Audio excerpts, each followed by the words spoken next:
Okay, we're trying it again.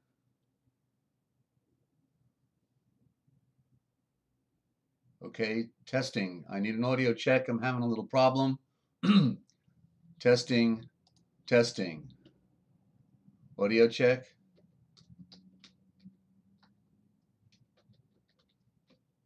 Testing. Testing. Okay, I'm in the red. It says I'm in the red, so I'm not sure what is going on. Give me an audio check. Can you hear? Can you hear? Can you hear? Can you hear? Audio check.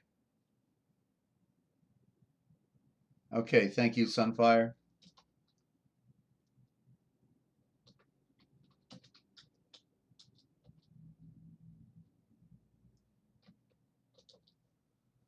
Okay, this is weird. I don't know why it's in the red, and that's the thing that's really got me. It says I need to change the resolution. The current resolution is such and such, and then this configuration, the expected video resolution. So I don't know how to do that. So it says I've got no listeners, even though you say I can hear. I'm gonna shut it down. I'm gonna try to start it again. So stand by. We're having a little delay. Okay, it says I got 2 listeners now, but it's not green. It's a 10. This is really strange. It says I'm live, but it's all red, and this is not good for. Can't figure this out. Gee whiz. Okay. All right, there it went green finally. Okay, so I'm going to. I hate to start a broadcast this way, but okay, we'll count down. We're to Real Public Radio. They've got all the money. We don't have any money, but we get it done on a song, a wing, and a prayer. So 5, 4, 3, 2, 1. And today is September 19th, 2018, Wednesday. Get ready for the Emergency Broadcast System, the Forbidden History series, what they didn't want you to know, but we tell right here. Time to call your friends. Special thanks to YouTube.com for hosting the Forbidden History series. And welcome everybody. Yalove, Lynn, Ninja, and Sunfire. Stand by.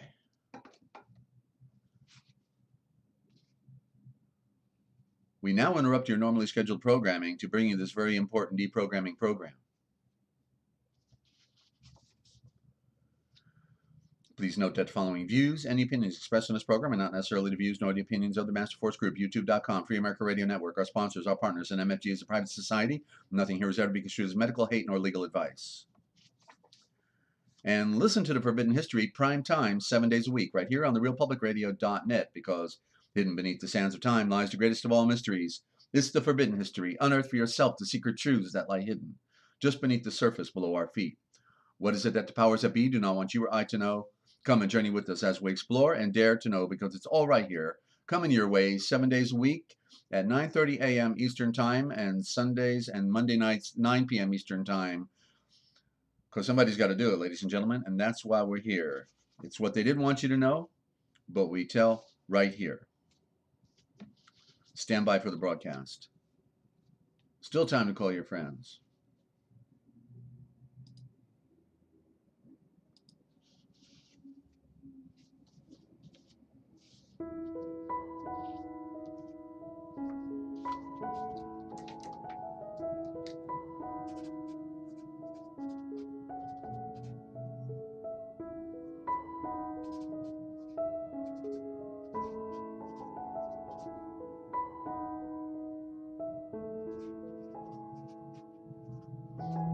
Coming to you live from Studio Z at the Lighthouse in Central Ohio, in the heart of Amish country, and Free America Radio Network, in the land of dreams, enchantments, and nightmares.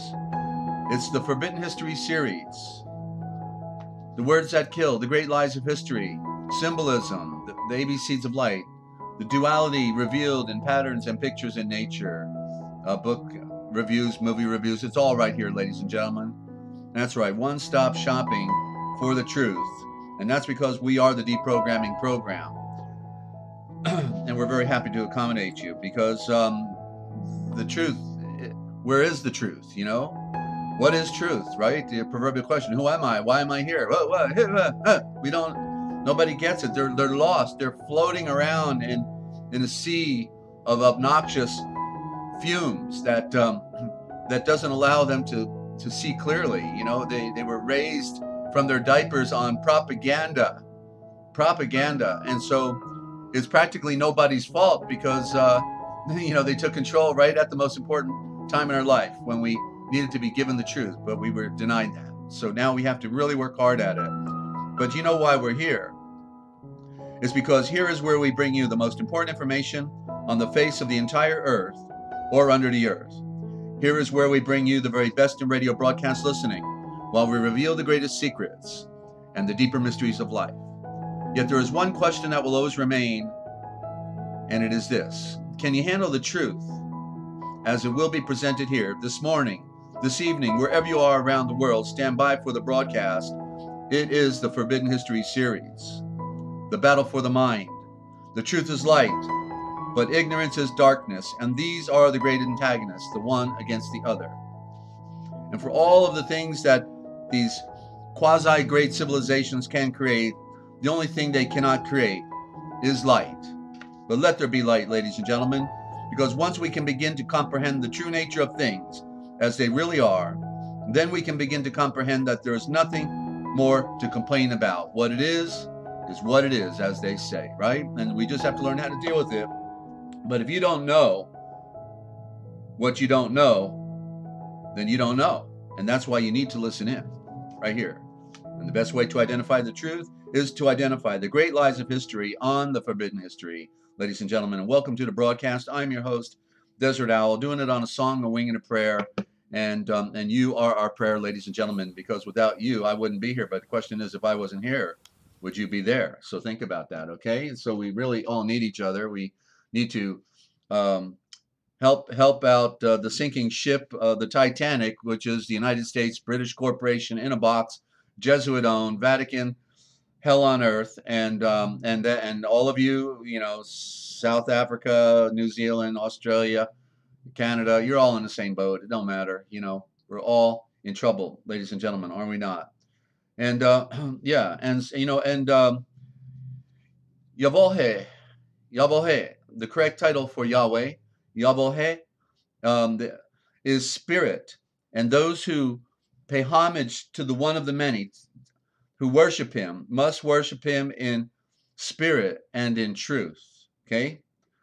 Flesh and blood cannot inherit the kingdom of God. Yeshua nailed the flesh, his flesh, to the cross, to the curse, to the burning tree, and left it behind, and he became incorporeal matter. Okay, he transcended. His body never saw corruption because he was is the perfect one, always has been the perfect one. Our mortal bodies will see corruption, but our spirit will live on. And that is part of the great mystery in this illusion that we are in. And when one is raised from the dead by Yeshua, once they have figured it all out and put on that light, that perfect white robe, and left all the darkness behind them, then they can rise from the dead, and death will have dominion over them no more, as the scriptures say. But most people can't interpret the message because the message has been so convoluted, and they're reading Pig Latin. And and by the way, just a quick note with you know, what's going down in our world. You know, it's interesting. Well, first of all, you know, I just got an email from Stephen Jacobson, who did the all-time classic Mind Control in America and Wake Up America, Exposing the Deception of Modern Money. And Stephen said that there is still a nuclear threat going on, and I remember hearing that. So certainly a prayer that the nuclear disaster will not occur. I think it's actually in their program. They designed it this way. They want a nuclear disaster, just like Chernobyl, just like Fukushima. And so, and if it isn't in the Word, You tell me, okay? Because hang on a minute. Got to get a little more air going here. Listen to the word nuclear. I'll type it in there. NECULAR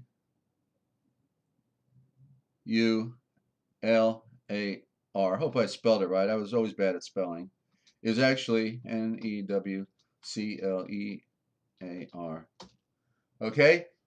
Nuclear is nuclear. Do you get the picture? Nuclear. Tell me that's an accident. Hey, Rebecca, good to have you. Out there in the ore is gone. Oh, they took all the ore.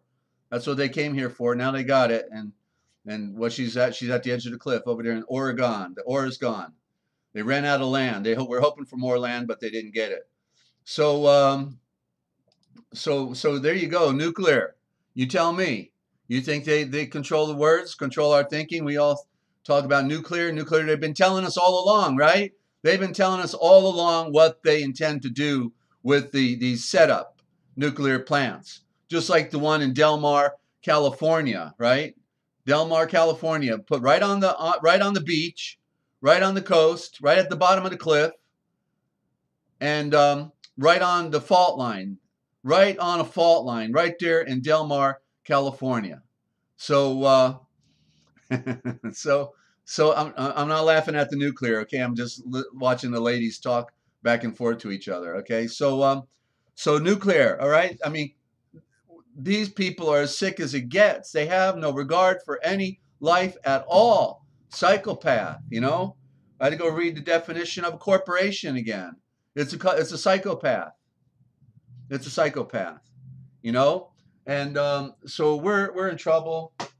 We're on our own, but the good thing is we're really not on our own. We have the one who made all things wanting to be tight with us, wanting to have a relationship, just telling us to read his book and know how we can please him. That's what it's all about.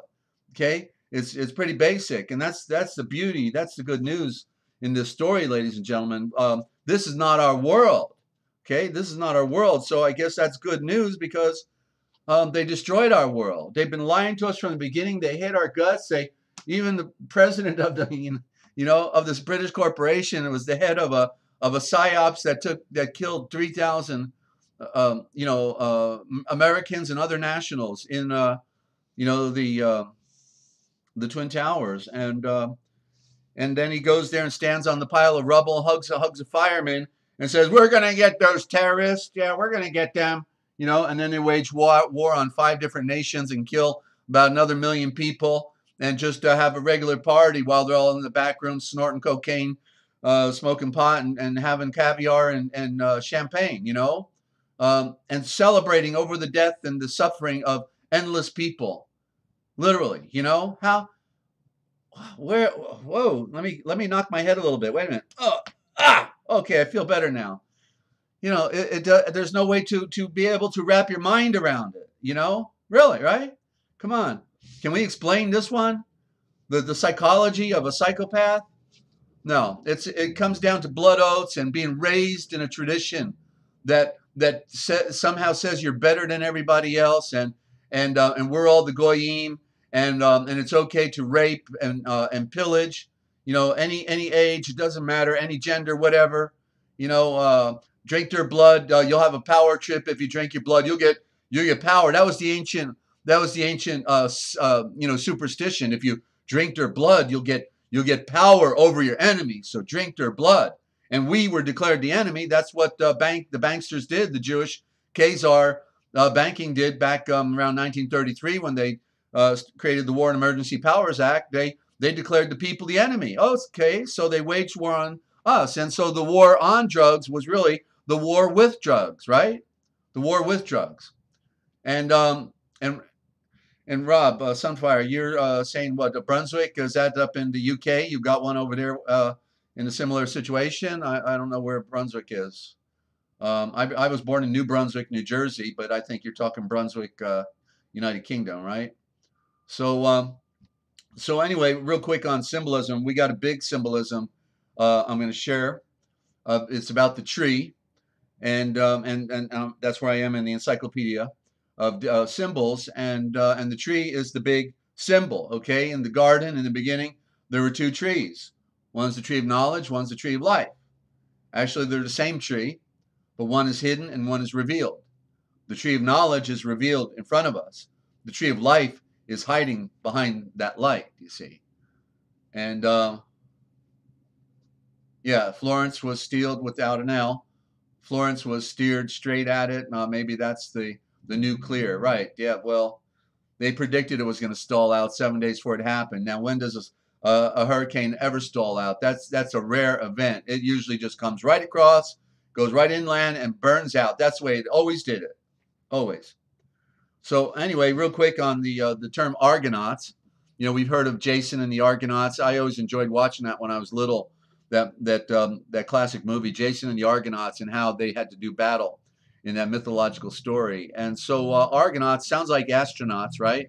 Because they go nautical miles, right? That means they are on the waters. They are Argonauts, and so it literally means the symbol of the higher qualities, symbol of the higher qualities, and so therefore the argon. What is the argon? And it literally means the power of going.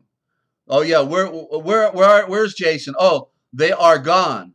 They are gone. Yes, they went out there. Argonauts, you see, they are gone out there across the 4 nautical miles of the horizon in the curve of the earth. The curve of the earth, you know, the round earth. You know what I'm talking about? Yeah. You can't see past 4 nautical miles on the flat ocean, okay, because it's curving, because it's a giant teardrop in the cosmos.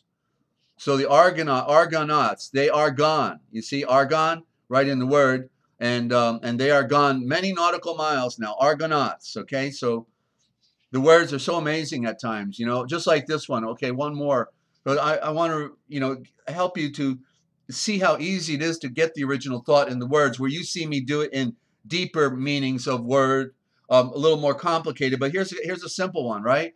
So when you know, this thing about what is coal, right? C-O-A-L, right? I'll type it in, okay? C-O-A-L.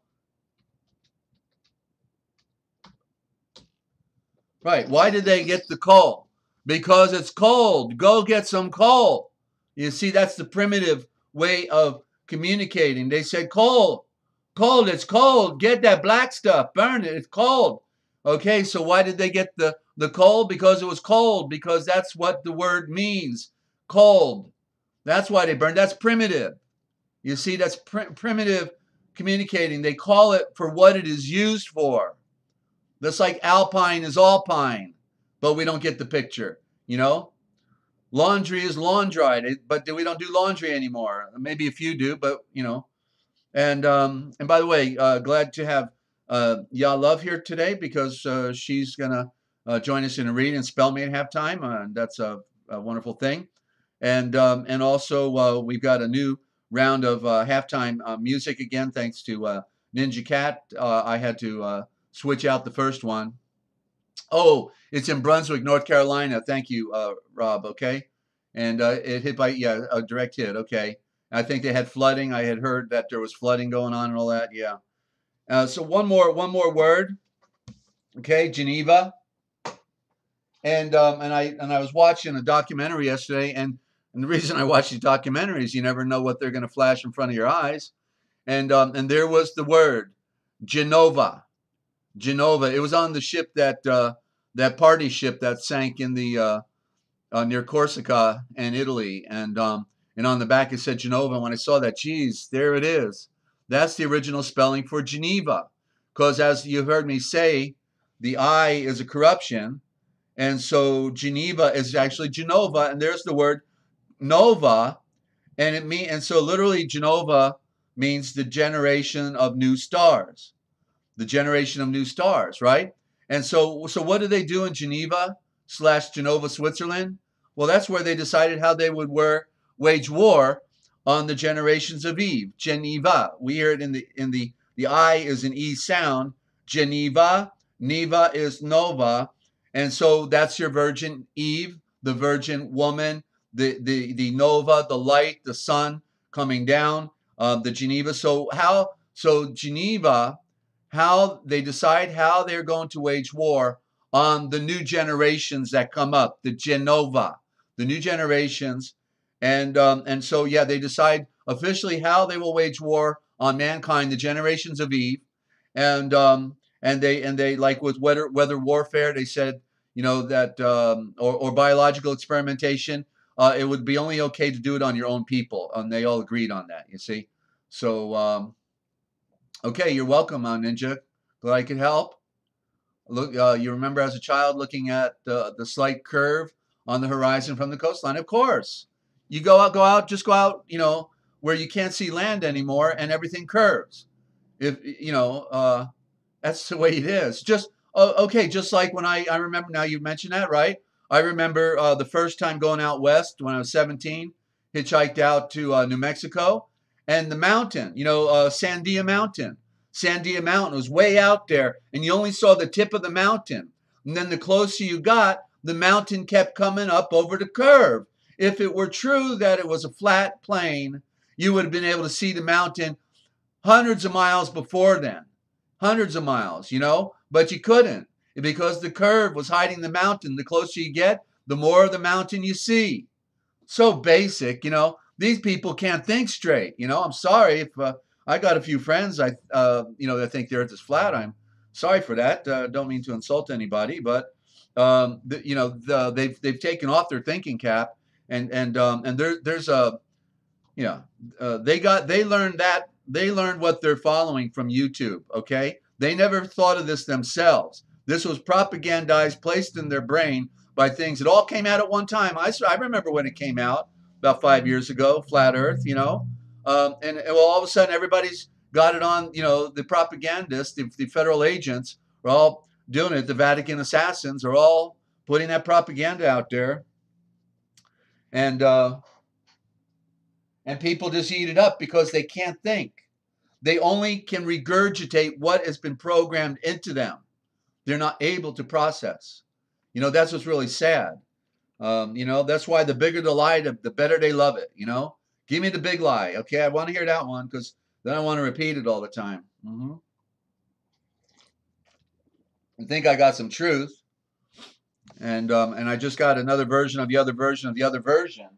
The Vatican created the flat Earth lie way back 500 years ago, 700 years ago, when they didn't want anybody going out to the Americas. They said, hey, you go out there, you're going to fall over the edge. There's giant monsters out there. And so nobody would go out there because it was the secret enclave of the elite.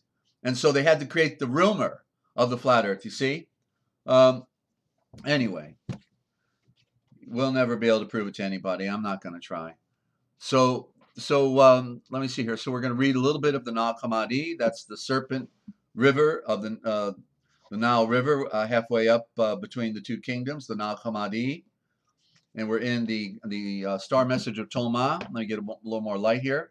Hope everybody's doing okay out there. Don't forget, if you're a sky watcher or you have a great light history, an argument or a complaint, or words that they killed us with, or words that you're trying to figure out, you're welcome to call in. Love to hear from you. You never call in, that's your problem, and you need to stop that because we're user friendly, and we're you know stuff. Okay, I've learned a long time ago that my friends and listeners know stuff. And good morning, Mew Mew. Good to have you from south of the border. And and so you know, feel free. Okay. And so here we are. We're in a big one. It's number 21 in the star message of Thomas, the Gospel of Thomas. And Mare breathed to Yeshua, what are your truth seekers like? And he breathed, they are like offspring living in a field that is not theirs. There you go. We're like, literally says children, but you know, children is one of those words they killed us with. It literally means killed. Okay. So what are your truth seekers like? He said they are like children living in a field that is not theirs. That's the planet Earth. That's not our home. Okay. And when the owners of the field come, they will breathe. Give our field back to us. Well, I guess that's what's happening, right? The Illuminazis are saying they're coming back for their field, and they're saying, give it back. You're out of here. And they're annihilating mankind. There it is right there. Let's hear that again. Let me try to run into that. More breathed to Yeshua, what are your truth seekers like? And the eye breathed. They are like little ones, children, living in a field that is not theirs. And when the owners of the field come, and they will say, give our field back to us. And so the children then will take off their clothes in front of them in order to give it back to them. And they then return to their own field. Oh, and then they return the property of the field back to them. And so, of course, the taking off of the clothes is the unclothing of the spirit, or excuse me, in other words, the unclothing the illusion of the flesh, because we are spirit and not flesh, right? So, a beautiful, expression here, if one can get the picture, because we have to take off our clothes. In other words, we have to realize that we are not mortal. This thing about being mortal is the illusion. We are immortal. And we know that because our Redeemer has been communicating with us from the beginning. If only we will listen and get the picture. He wrote books for us to read. But some people think they can figure it out without his message, without his books. And they're going to figure it out themselves. Well, good luck, because you'll need luck, because you won't have the grace that is with you, for you, the favor for all, the light that is shining down on everyone. Okay, continuing. For this reason I breathe. If the owner of a house knows that a thief is coming, he will then be on his guard before the thief arrives, and will not let the thief break into the house of his estate and steal his possessions. As for you, then, be on guard against the world. Arm yourselves with great strength, or the robbers might find a way to get you. For the trouble you expect will come. Let there be among you an individual of true comprehension. It's really a separate context here than the first one. They really don't go together, but apparently the translator thought they did. And so that's actually a different aspect, So the thing that is talking about your house being robbed, it's that, the peace we're attempting to put on the peace of Yeshua, the shalom of eternal peace. And then what happens? Somebody comes along and punches you in the nose, or does something to you, and it breaks your peace, right? And so that's the robber, because the things of this world will happen to you to rob you of your peace. And so for this reason, I breathe unto you. If the owner of the house, you're the owner of your house, your body is your temple, okay? And so if the owner of the house knew that a thief was coming, certainly then he would be on guard for that thief, so that when he arrives, he will not let the thief break into the house of his estate and steal his possessions. What is the possession? Your treasure of your knowledge, your treasure of your peace. That's what is stolen from you when somebody, in the axiom ruins your day, in the idiom ruins your day. So you can't let somebody do that. That's the battle. That's the struggle to put on the shalom of that perfect peace, because then you'll have victory of light, and then Yeshua will come down and say, ray of light, come forth. Come into my domain, because you are a seed of light. We have to do battle, and we have to win the battle over the emotions, the lower world. As for you, then be on your guard against the world. Arm yourselves with great strength, or the robbers might find a way to get you. For the trouble you expect will indeed come. So let there be among you one who knows and can comprehend. And when the crop ripened, okay, so you're a tree, and you're growing fruit, and you're developing, right? And when the crop has ripened, then the individual came quickly with the sickle. The individual is Yeshua. He is the one taking in the harvest here. So then Yeshua came quickly with the sickle in his hand, and and he harvested it. That's Yahweh. That's the Great Spirit, the breath of the wind and fire, the harvest, waiting for the fruit to ripen. That's what we got to do. We have to bring forth perfect fruit. Then we will be harvested into the kingdom, into the inner chamber, what they call the Holy of Holies, from the outer court to the inner court, from the outside to the inside.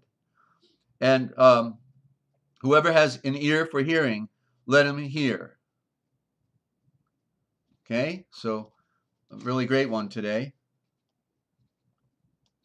And people aren't even reading the Gospel of Thomas because it's not in our received scriptures. But these are all scriptures, ladies and gentlemen. They speak for themselves. They spark for themselves. And okay, so because of the coming. Okay, where are we at here? Okay, we're in the star message of truth, the gospel of truth. The Father's name is revealed. Okay, there you go. That's right, because everybody's calling him Jesus, but that's the healing Zeus. The healing Zeus, or they're calling him, and that's Greek mythology. That's paganism. We're calling him Zeus. Wait a minute. I thought he came from an Aramaic Eastern tradition, not from the West. And then from the Babylonian Talmud, some are calling him Yeshua, Yeshuah.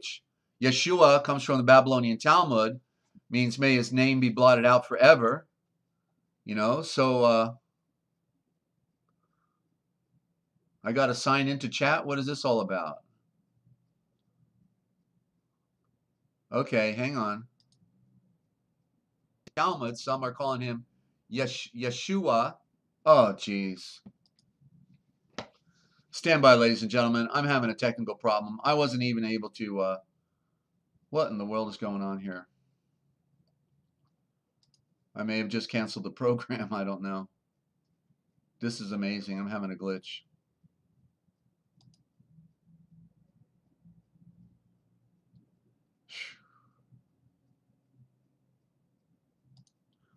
Sorry about that. I'm going to go to a musical interlude because I don't know what else to do.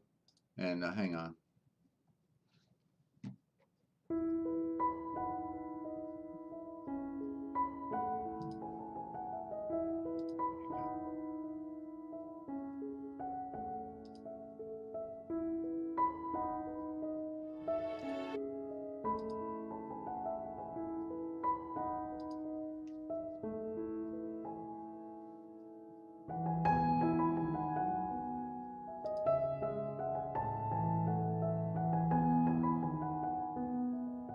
Okay, it looks like we're still streaming. That's the good news. Give me a radio check, somebody. Are you hearing my comeback? Right now at 9:19, or excuse me, 10:07 a.m. Am I still on? Give me a heads up, please. Am I still on? Okay, hold on. Okay, Ninja, go ahead.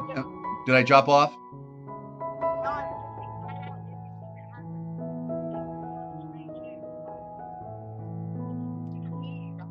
Oh, that's good. That's good. That's fine. I just I was blocked out of my my chat. Okay, so I didn't know what, and I clicked on the button to fix it, and then it everything happened from there. So I'm okay. I'm back at it. Thank you for the heads up. All right. Thank you. Talk to you in a bit. Bye.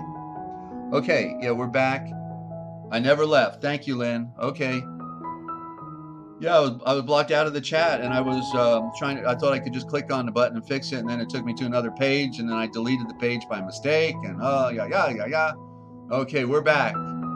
Okay, when stuff happens, it happens in this crazy world, doesn't it, ladies and gentlemen? It certainly does. So, where were we? Oh, we were just getting ready to read. The Father's name is revealed. Yeah, you see, because they.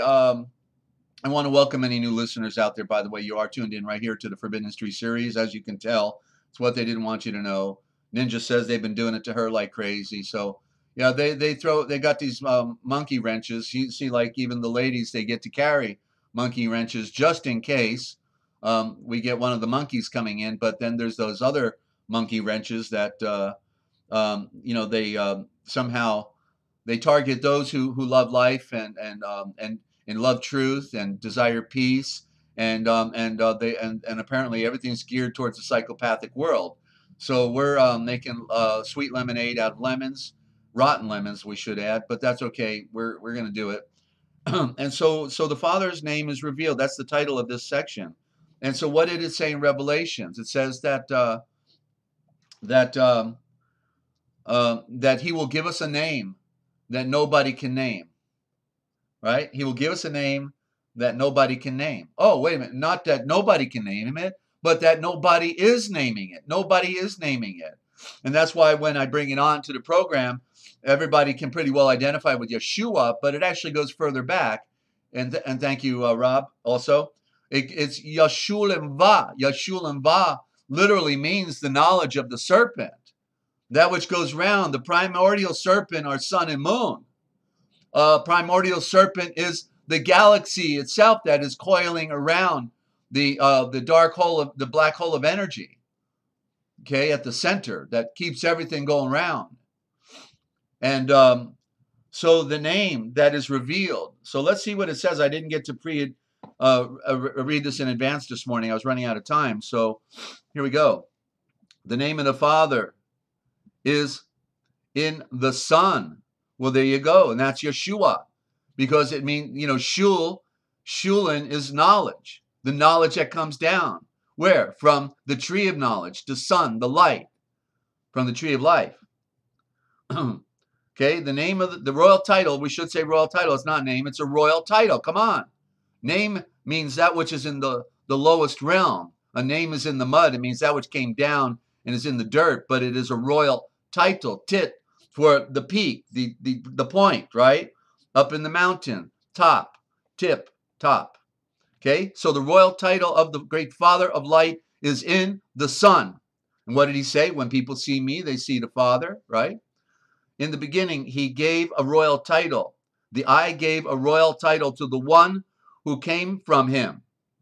Well, the I, he remained the same. And he conceived him, the one of the many, as a son. S-U-N, S-O-N, the same thing. A son is a son is a son. Why do we call her? We have a boy, we say we have a son. Why? Because he's a star. Because he's going to receive the inheritance. The firstborn. They get excited about that, you see. It's ancient tradition. And so he gave him his royal title, which belonged to him, the one of the many. And so it's, in other words, this title by implication belongs to Yahweh himself. They are one. They are one. Okay, excuse me. All that exists with the great Father belongs to him. The I has the royal title. He has the Son, S-O-N. The Son can be seen. Well, then that is also S-U-N. But the royal title is invisible. For it alone is the mystery of the invisible. Then what's that? What does it mean? Yeshua, Yeshulimba, the knowledge of the serpent. Whoa. So when Moshe El put the serpent up on the cross, he was told if the people can see it, they can live. So actually, we actually have to be able to identify what this serpent is, who this serpent is, what the serpent is all about. It's a symbol of everything, right? There's a white serpent and a black serpent. You are the serpent. You put on shirt, pants. You put on a shirt and pants. Shirt, pants, shirt, pants, shirt, pants. You see, those Zionists are laughing all the way to their banks. They got you putting on the serpent every day. You put on the shirt pant, you see? And so you have to see it in order to live, because you will then identify with the true nature of things. We have to get down to the true nature in everything. The atom is a serpent. And what does that serpent do? It creates everything we see from the most minuscule point. An invisible, thing right there. The smallest is the most powerful. I'm going to talk about that in a minute. I got it on the card this morning. Okay, so the sun can be seen. but the royal title is invisible. For it alone is the mystery of the invisible, which comes to ears completely, filled with it through his agency. Okay, for it alone is the mystery. His title is the mystery. That's why they took it away, ladies and gentlemen, and gave us Jesus, the healing Zeus. For it alone is the mystery of the invisible, which comes to ears, completely filled with it through his agency. Yet the Father's royal title is not pronounced. It is revealed through a Son, the Son, and the royal title is great. Okay, so that was revealed to me. You know, I at first it was I got the picture that Joshua in the Old Covenant, he was right there working with Moses, the son of Nun. No, it's not the son of Nun. It's the son of Noon. High noon. High noon, the apex of the sun. That's what represented. He said he was born bar noon, meaning born of the sun at high noon. And see, nobody ever reads that. And that's the truth, ladies and gentlemen. You see, the stories are telling us something, is saying, get the picture, but we don't. So beauty behind our Redeemer is he's willing to wear the mask. That's that duality again. He's willing to put on the mask. He's happy to wear the mask of Zeus because the occult think they played a trick, but they didn't play a trick. Jesus was talking to me.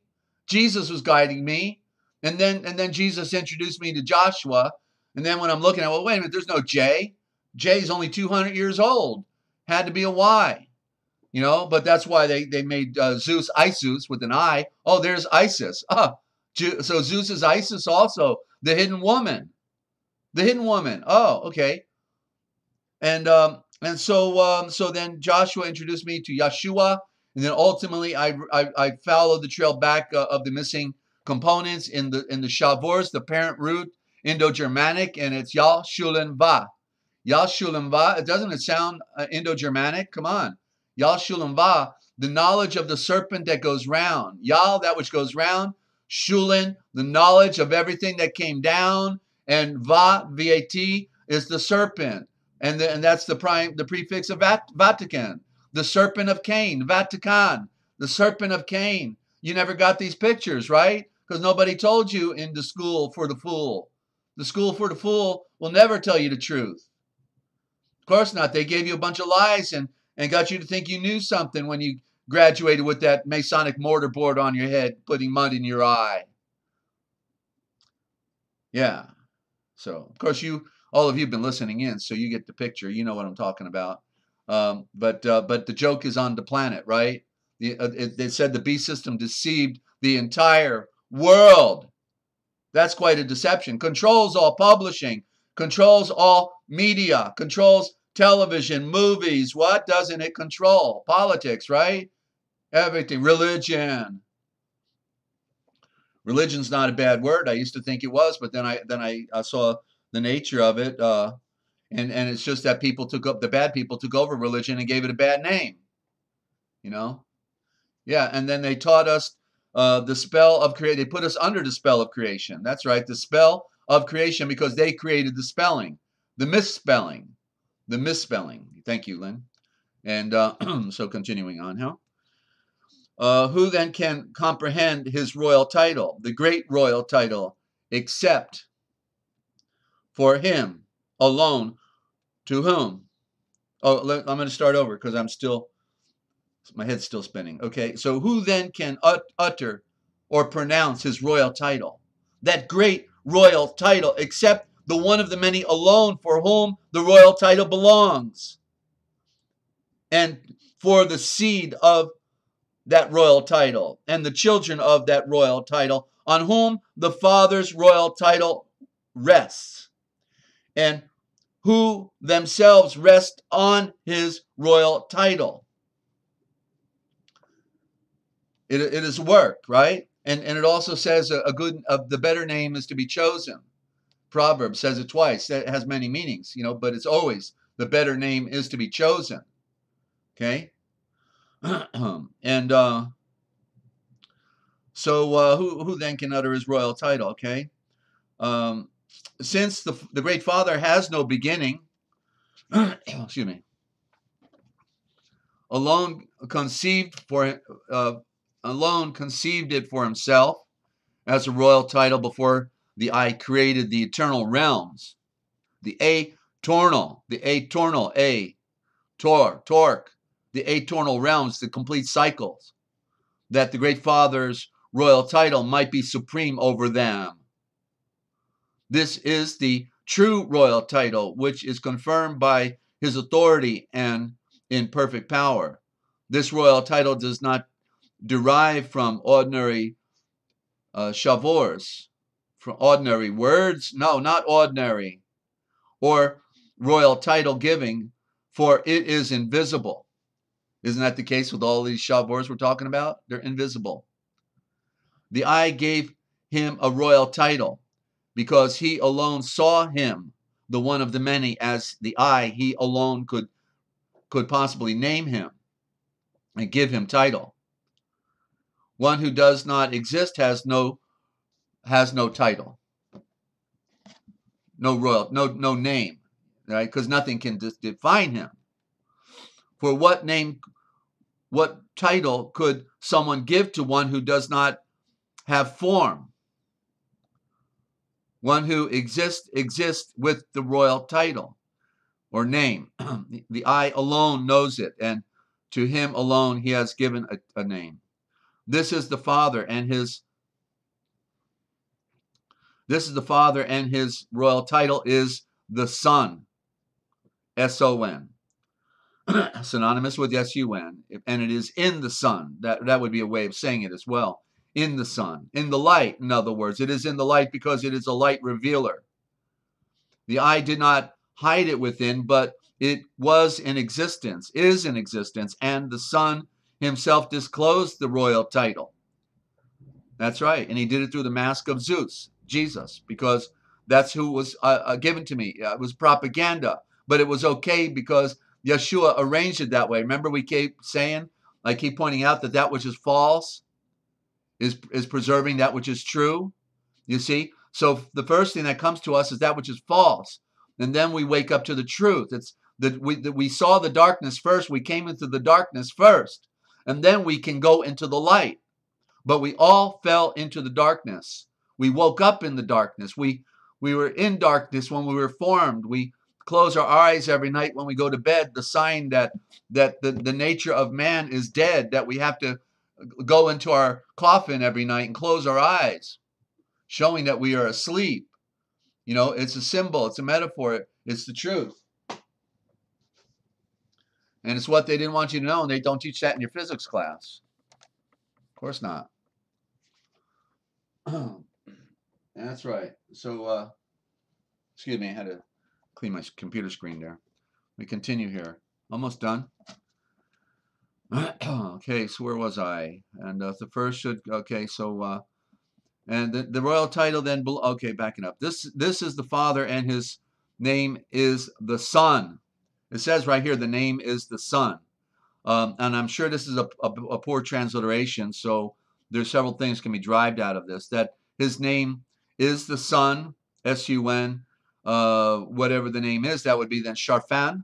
Sharfan, there's the serpent fan right there in that title. That's the prime. Backwards, it's Nafsha, and it has to do with everything what we are.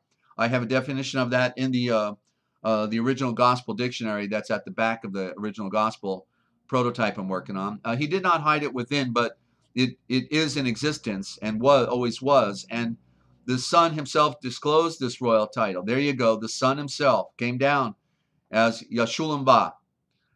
And the royal title then belongs to the Father, just as the Father's royal title is the only loved seed. The only loved seed. That's Yeshua. Otherwise, where would he find a royal title except from the Father? But someone may say to an acquaintance, who could have a name to someone, who could give a name to someone who existed before himself? Do not the little ones receive their names from their parents? First, we should consider this point. What is a name? This is the true name, the true royal title, the royal title from the Father. And this is the proper royal title. Okay? So that's part of our seeking truth. We want to perfect. We want to perfect the meanings of these things, right? Of course we do. Of course we do. We have to. We have to, or then we're because what does it say? The truth is not a part of any lie. The truth is not a part of any lie. Okay? I'm making an adjustment here. Hang on.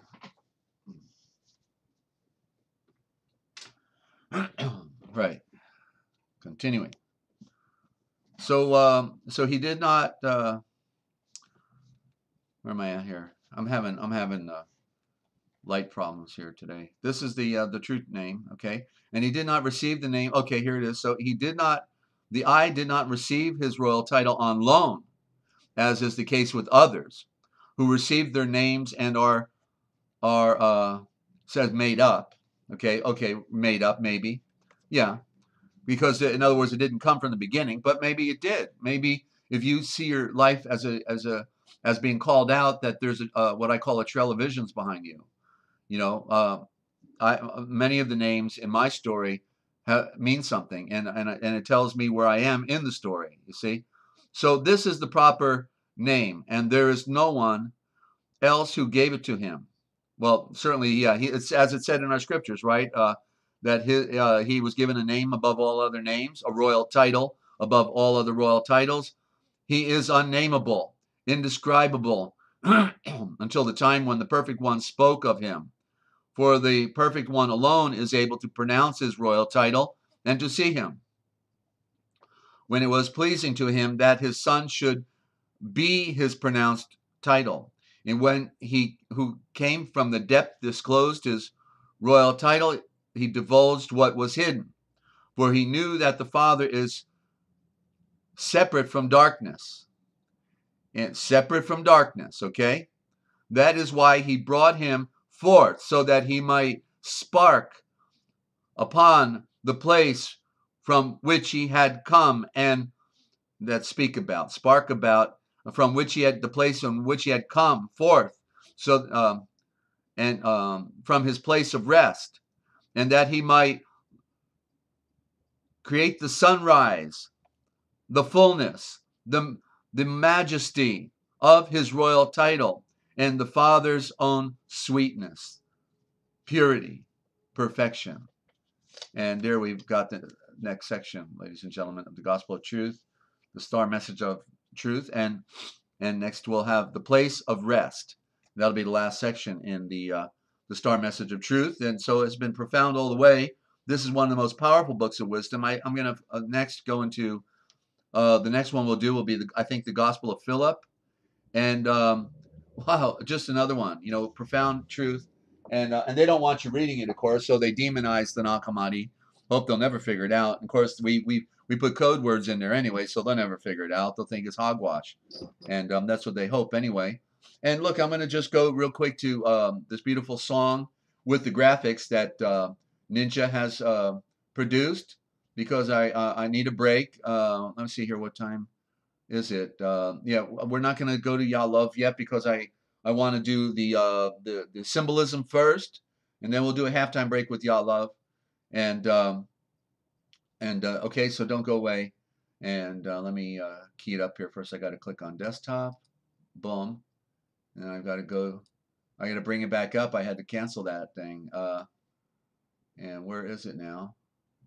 Please call. Here we go. Take two from Ninja. Take two. Here we go. And let me. Okay, wait a minute. I gotta go full screen. How am I gonna do this? Let me. Okay, go full screen. No, I can't do that yet. I got to get these tricks down. I don't know how they do that. All right, and now I'm gonna. Okay, got to stop the graphic. It's a lousy way to do a live broadcast, but what can we say, ladies and gentlemen? They got all the money. We don't have any money. We do get it done. Here we go.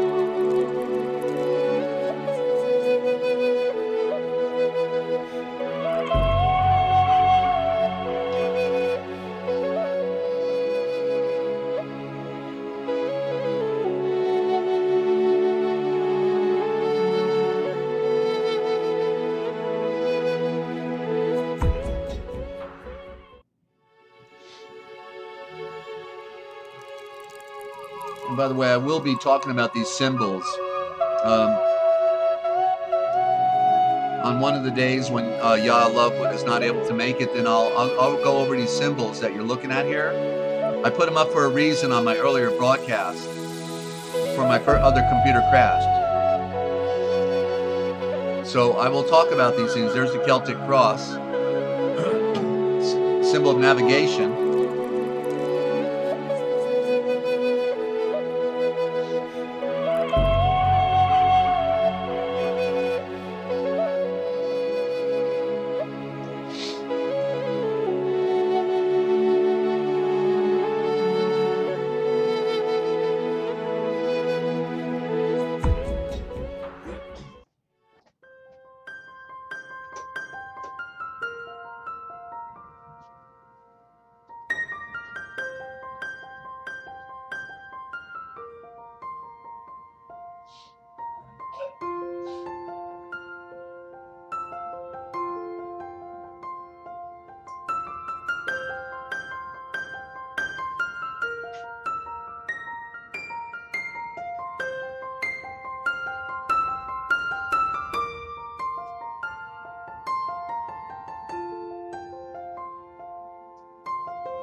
right, and there we go. Thank you again, Sister Ninja Cat. So grateful for your efforts and contribution to the broadcast.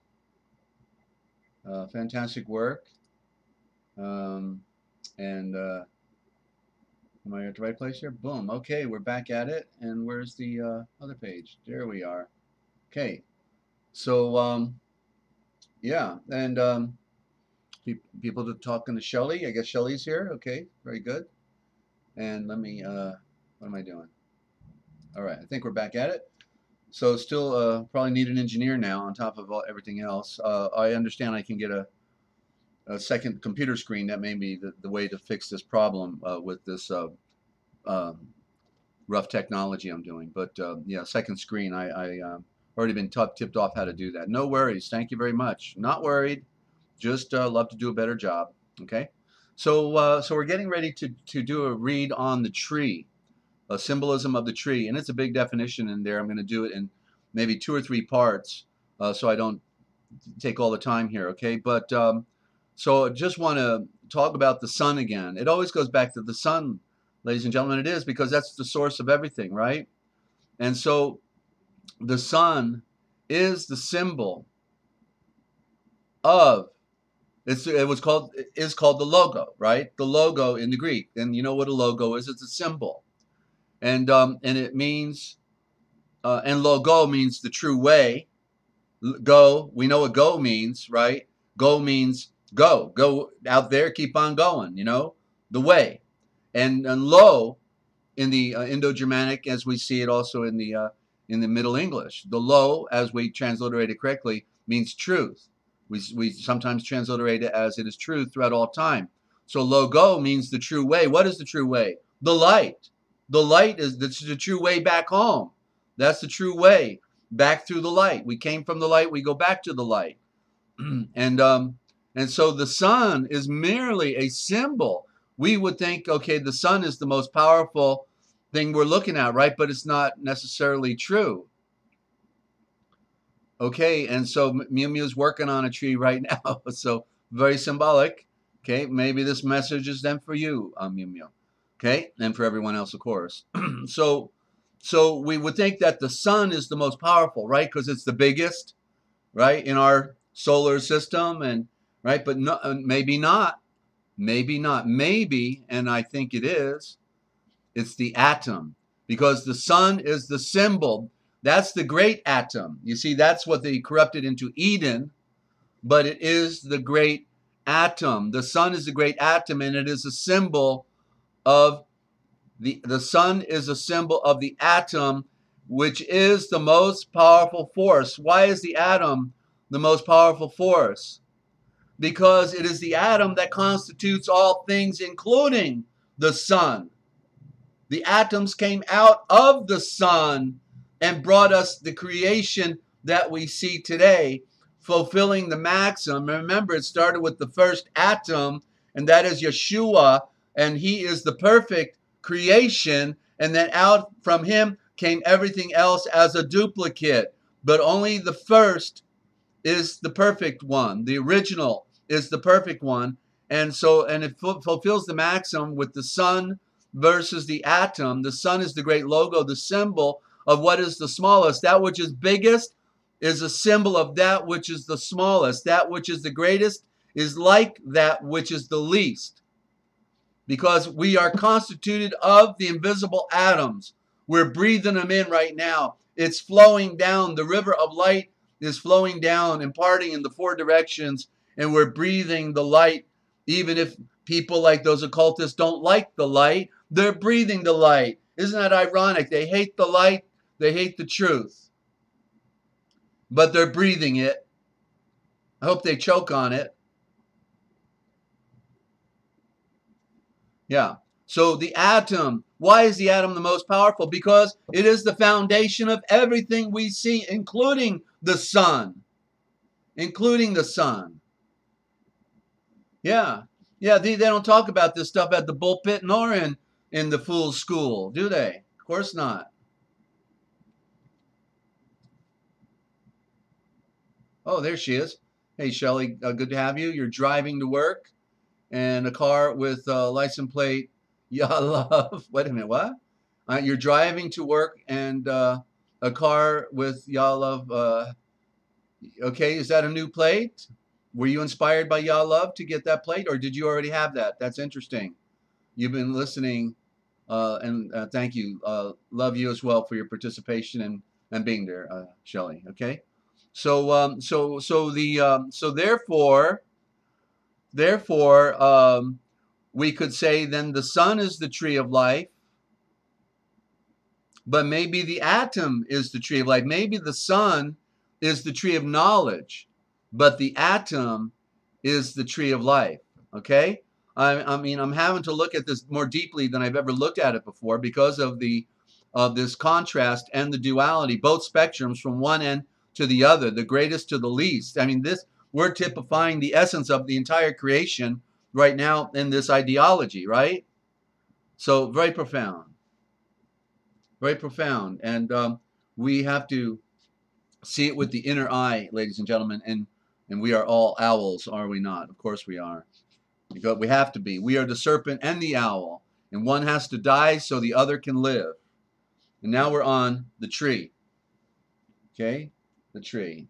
And I think I just want to turn off my air conditioner now. I got it ramped up and it's doing good. It's cooler down here, but still needed it. Hang on.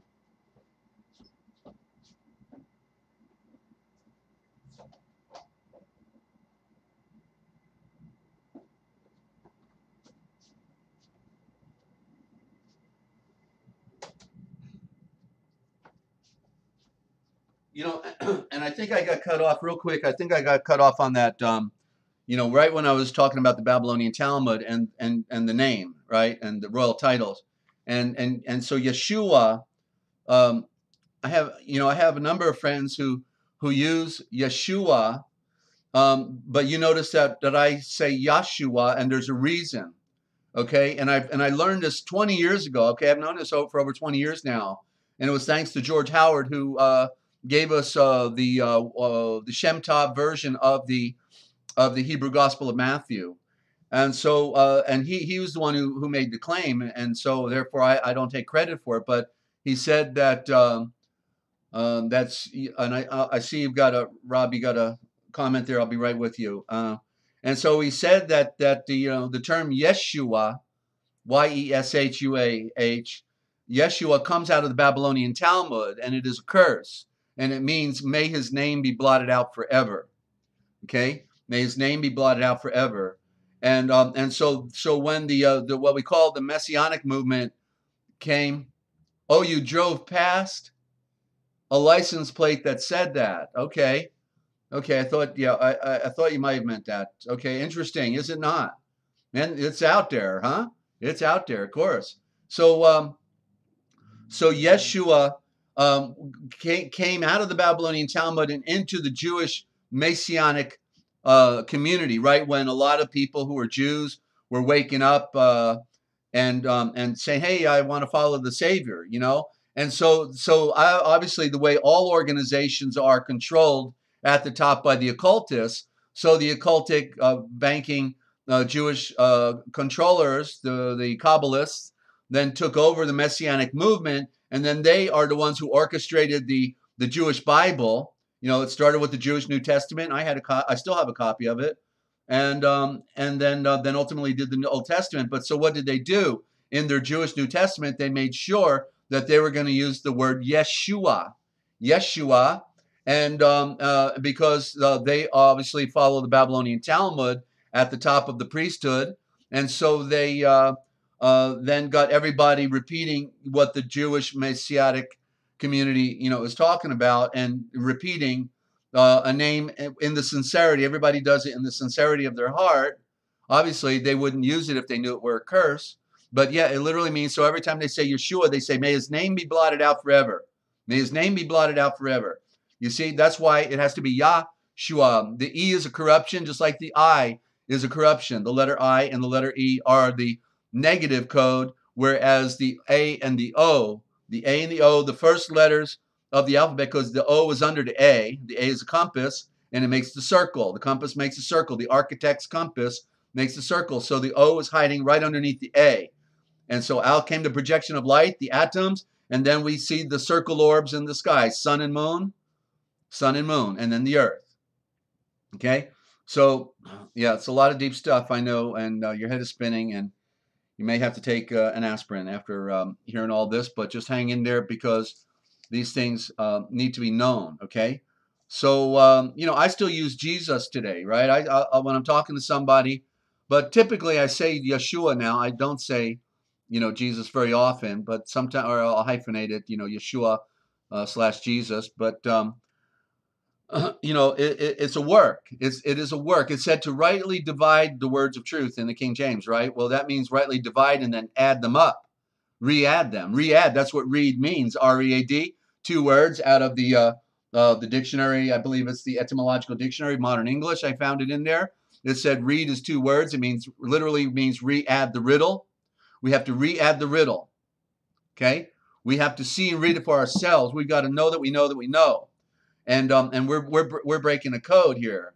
They've really played the number on us, ladies and gentlemen, right?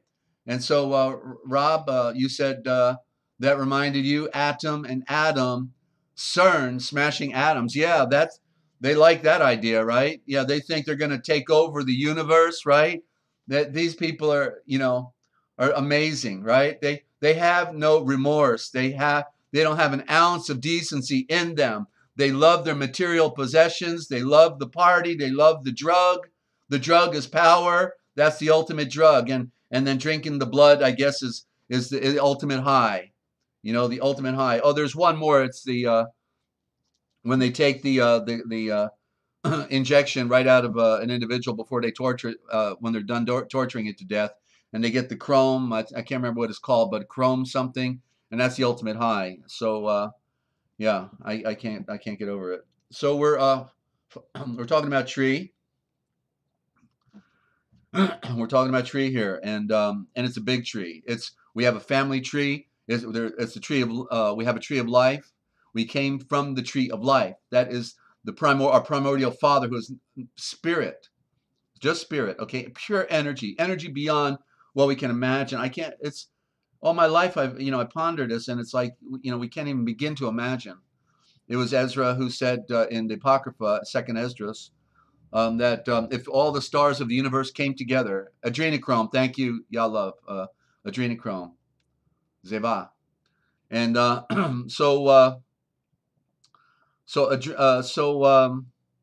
lost my thought. That adrenochrome threw me out. That's okay. I'll read it back. All right. So we're on tree. And so it starts out here, and by the way, we're reading out of the Illustrated Encyclopedia of Traditional Symbols by J.C. Cooper. I believe it was originally done in Germany.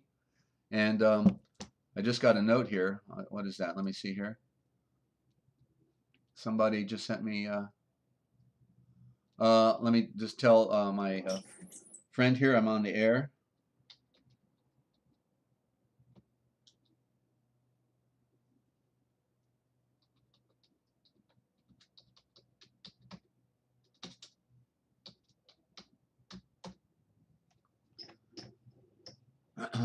Okay, so that's Susan Fox. I used to produce a program for Susan on the mind. She's expert on the complexity of the mind and how the mind works, and so it used to be a really fun program.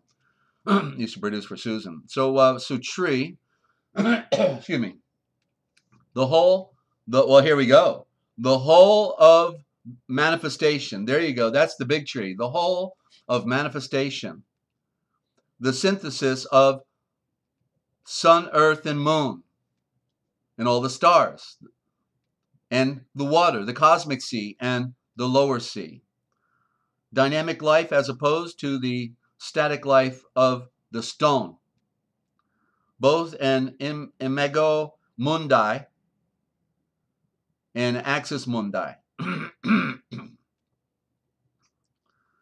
The tree, I don't know why they have to use the Latin. You know, it's always, I always think that's rude. You know, why don't you just give us the English? Okay, we can handle it. The tree in the center. Okay, that's basically what it means. The tree in the center, joining the 3 worlds the three spheres, sun, earth, and moon, and making communication between them possible. Also giving access to solar power and omphalos. I'd have to look up omphalos. I think it sounds like the sound of the phallus, but I don't get that one. A world center. You can look it up later. A world center. And that's what you need to do, because we need to know these things. Okay, so isn't that what it said? Isn't that what it said in our scriptures, right? That in the center of the garden, there was the tree of life and the tree of knowledge. But you see, the tree at the center, well, there is no center on earth when we're talking about it as a garden, but the center is the light. There's the tree of light, the tree of knowledge, the tree of life, and the tree of knowledge. That's the center of our cosmic garden, you see. That's Eden. That's mispronounced Eden, corrupted with the code, but it is the atom. So at the center is the tree of knowledge and the tree of life. So the light comes down. Let there be light, and please, may I have some more light, please, so I can see better. I need a little more light, right? So the light comes down from the atom, and we can see better. Making communication between these three worlds possible, also giving access to the solar power. There you go, giving access to the solar power. And omphalos, a world center. The tree also symbolizes the feminine principle, the nourishing, sheltering, protecting, supporting aspect of the Great Mother. And by the way, sun, earth, and moon all can be represented as female, and sun and earth and moon can also be represented as male, and sun, earth, and moon can also be represented as father. It depends upon what aspect we're talking about. All three are in each, in one. You see, this is part of the great mystery. This is the metaphysics and the metaphorical expressions that we have to deal with, because it tells us the story when we comprehend the true natures. We're talking about the true natures depending upon what aspect we're talking about. Okay, supporting aspect of the Great Mother, the matrix. The matrix and the power of the inexhaustible and fertilizing waters that she controls. Trees are often depicted in the style of a female figure, rooted in the depth of the earth at the world center. In contrast with the waters, the tree grows into the world of time. We wouldn't have time if we didn't see sun, earth, and moon relationship. It would just be a day without end, right? But we have cycles that continue, and they're telling us a story. Adding rings to manifest its age. The circles that continue, we count the circles, right? That's what we do. We count the circles, the circuits. That circle is the circuit. And its branches reach up to the stars, up to the sky, and eternity, and also symbolize differentiation on the plane of manifestation. An evergreen tree represents everlasting life. That's what we're supposed to be, evergreen trees. Undying spirit, immortality. A deciduous tree is the world in constant renewal and regeneration, dying to life. Resurrection, reproduction, the life principle. Both are a symbol of diversity and unity, the many branches rising from one root and returning again to unity in the proportionality of the seed of the fruit of those on those branches. The cosmic tree is sometimes depicted as having its branches dividing and joining again, or by two trunks, one with root and joining branches, indicating universal manifestation, proceeding from unity to diversity and back to unity. The union of the cosmos, the sun, earth, and moon. One tree. We see three, but it is all one. Or this can be portrayed in the linked tree as two distinct trees joined by a single branch from which springs a shoot, signifying the unity of complex complementary principles, male and female, etc., or the androgyne being both male, female. Two reflected trees also share this symbolism. That's the two trees, the tree of life, tree of knowledge. Knowledge is represented as the male, the tree of life represented as the woman, because the woman is the carrier of the life. She's bringing it forth. As a world axis, the tree is associated with the mountain and pillar and all that is axial, that which is turning around the axis. Okay. The tree, like the grove, mountain, stone, and the waters, can by itself represent the cosmos in its entirety. The cosmic tree is often depicted as as situated at the summit of a mountain. Sometimes it is at the top of a pillar. Symbols of the tree are the pillar, post, notched pole, a branch, etc., all of which are often accompanied by a serpent, bird, stars, fruit, and various lunar animals. Trees bearing life foods are always sacred, excuse me, such as the vine for the grape, mulberry, we talked about that just the other day, the peach, date, almond, and sesame. The tree of life, the tree of knowledge, grow in the true paradise.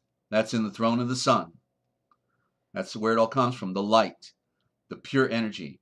The tree of life is at the center and signifies regeneration, the return to the cosmic axis and its unitary, transcending, perfect, and transcending light and darkness, transcending. Okay, before the physical was made. While the tree of knowledge is essentially dualistic with the knowledge of light and darkness, not good and evil, it's about light and darkness. Actually, the original conceptualization of that was sun and moon. Sun and moon. When Hadam, the Naga serpent, lied to Keva and said, no, but the great Elohim knows that when we partake of this forbidden fruit, we will then know the difference between the sun and the moon, right? Sun and the moon. And they certainly found out, because they then were officially the seed of the moon and not the seed of light. It is associated in many traditions with the first blood of the earth, the first man, and his fall from the paradisial state, fall from the light, came out of the atom, came out of the Eden. Also with the lunar phases of decline and regeneration, death and resurrection. The tree of life also represents the beginning and end of a cycle. It has 12 fruits, or sometimes 10, which are forms of the sun and which will appear simultaneously at the end of the cycle as manifestations of the one. Immortality is obtained either by eating the fruit of the tree of life, as with the peach of immortality in the midst of the Taoist Buddhistic Western paradise, or from drinking the liquid extracted from the tree, as the Iranian Homa, or I think it's also called Soma, from the Haoma tree. The tree of knowledge is often depicted as the vine in Vino Veritas, the vine of truth. Trees in paradise which are laden with precious stones in place of flowers or fruits occur in Hindu, Sumerian, Chinese, and Japanese paradises. The dying god is always killed on a tree. Of course he's killed on the tree because he is the tree. He is the tree. See, that's the great mystery. The spirit became the tree. The inverted tree is a widespread symbol and is frequently a magic tree. Well, that's what we find at the Vatican. The tree is turned upside down. The cross is turned upside down. The truth, and it's a double cross too. You know what that means? The root in the air represents the roots in the air represent the principle, while its branches symbolize the unfolding in manifestation, inverse action, that which is on high descending below, and that which is below ascending on high. It is the reflection of the celestial and terrestrial worlds in each other. It also indicates bringing knowledge back to its roots. Or it can signify the sun spreading its rays over the earth and the power of the cosmos extending downward, the power of the sun extending downward. There's they use in heaven again. Always got to do it. Always got to do it. It's like everybody took an oath to use that word and not to use the word sun. They're occultists. Who else would be expert in doing this book but an occultist, right? The power of the sun extending downwards. Illumination. Of course, there it is, illumination. So it's not heavens, it's the sun bringing downwards the illumination. That's what we were just talking about a little bit ago. In initiation ceremonies, it denotes reversal, inversion, the death of the initiate. On the funeral urns, it depicts death. And we have to die to come to the light, ladies and gentlemen, right? We have to die to come to the light. The Sephirotic tree is often inverted. The tree of light, or the tree of the sun, which shines. See, here it says heavenly tree, but then what does it say next? The heavenly tree, which shines in the night. Oh, give me a break. If there ain't better evidence that heaven is a code for the sun, it says the heavenly tree. It's not the heavenly tree. It's the tree of light. It's the tree of light. I got to highlight this. Hang on. I catch them all the time. They can't. To have conquered that code was one of the most significant code breaking that I think I ever did, because it just proved out everything else, ladies and gentlemen. The heavenly tree which shines in the night, the tree of the sun, which shines in the night, is the tree of rebirth, regeneration. Each soul being a candle or a lamp on the tree. Okay, so we're the extensions of that tree. We're a little lamp, right? And that's what Yeshua talked about. He says, nobody lights a lamp and then puts it under the table or puts it under a bushel, right? No, they put it on top of the lampstand so everybody can get the light. Okay, so let me try this again. Okay, the tree of the sun, which shines in the night, is the tree of rebirth or regeneration. Each soul being a candle or a lamp on the tree, because we came from that light, as with the Buddhist tree at Feast of the Dead and the Christian Christmas tree, not Christian, the pines of Attis and of Dionysius, and the Teutonic fir tree of Woden, and that thing about Christmas, that was the Nimrodic tree that came from Babylon, the Saturnalia.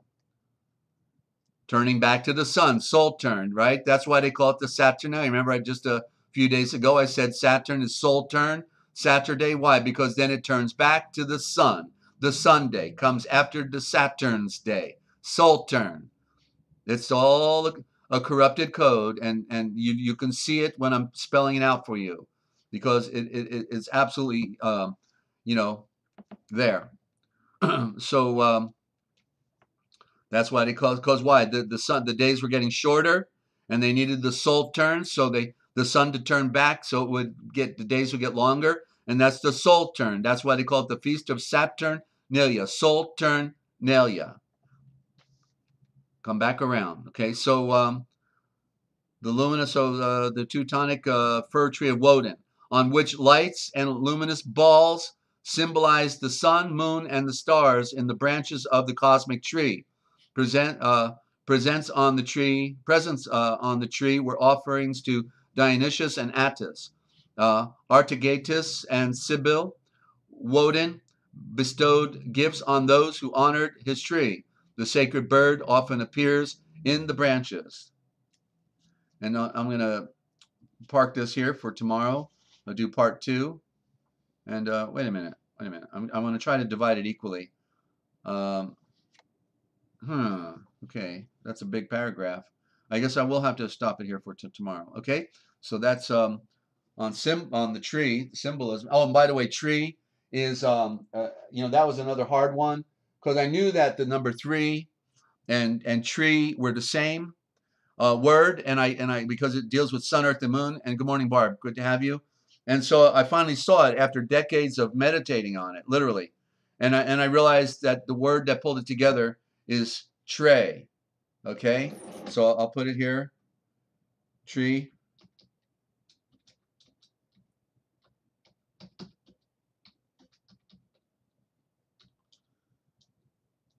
There it is.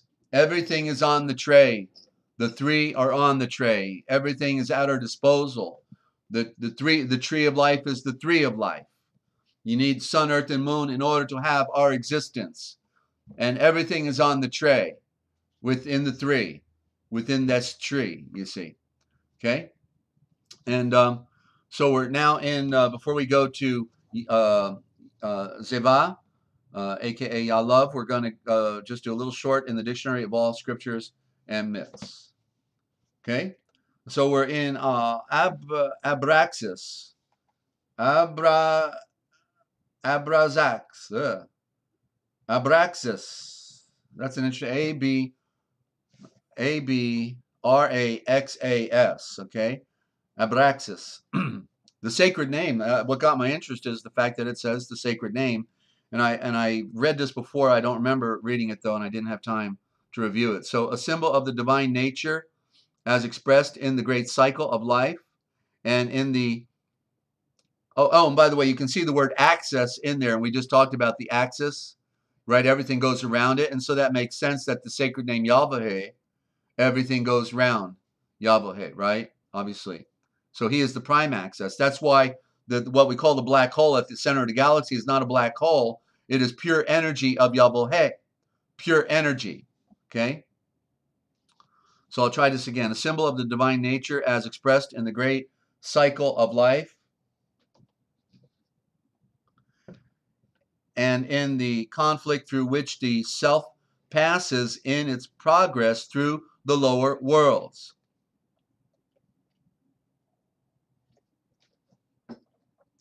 This figure, by the way, my writing pad should be here today, and then I'll be able to start writing on the screen and making a lot better presentation so you can get the pictures. Okay, so the figures may be taken as a speaking type of the pleroma, and that is a code again. That's Greek. That means fullness. That's what they put in the Nag Hammadi, and they should have just used the word fullness. A type of the fullness. Okay, the one embracing all within itself. C.W. King, Gnostices, page 245.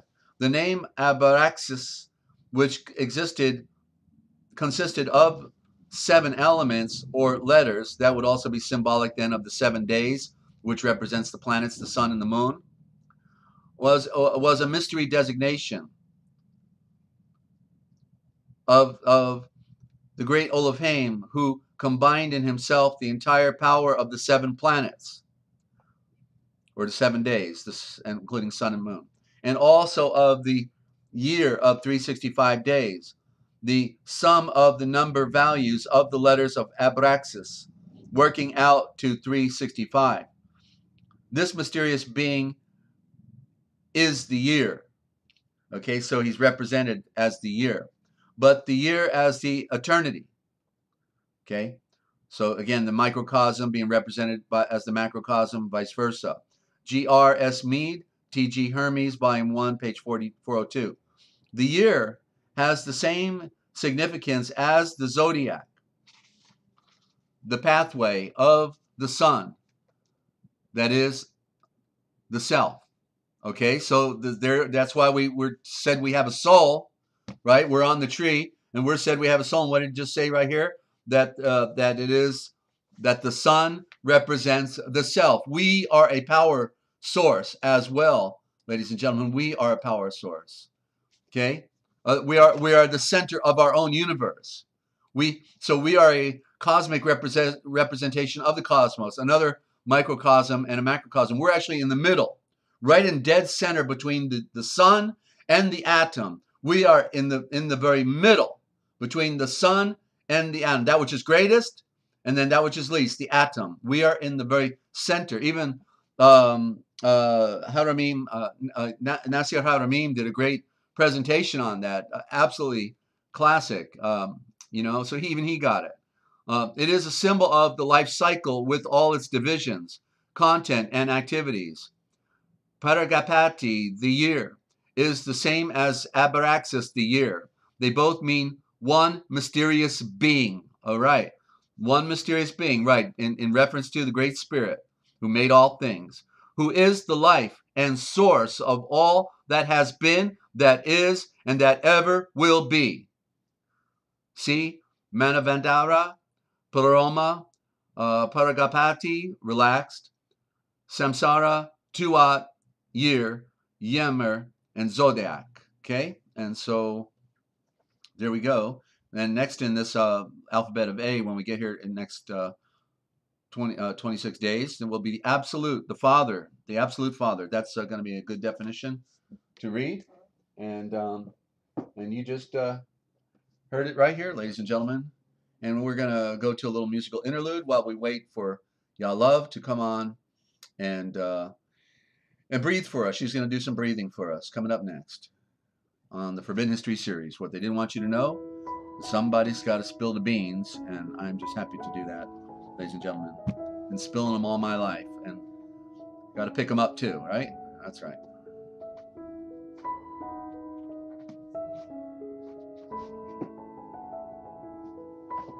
I mean, who can't love the light? You know, go think about it. Only those occultists.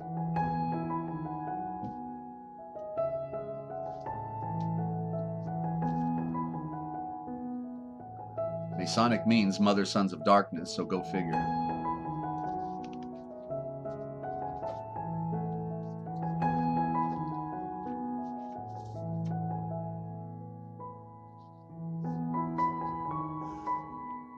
And Ziva is AFK. She's away from keyboard. I finally got that code down. It took a while. Everybody's AFKing everybody. I'm thinking, what's going on? What's that? I like BRB, be right back.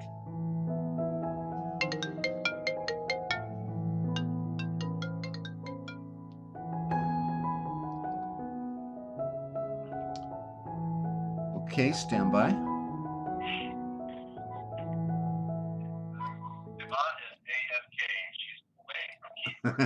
And you have to turn off that YouTube channel there, Ziva. I did. Okay, good to have you.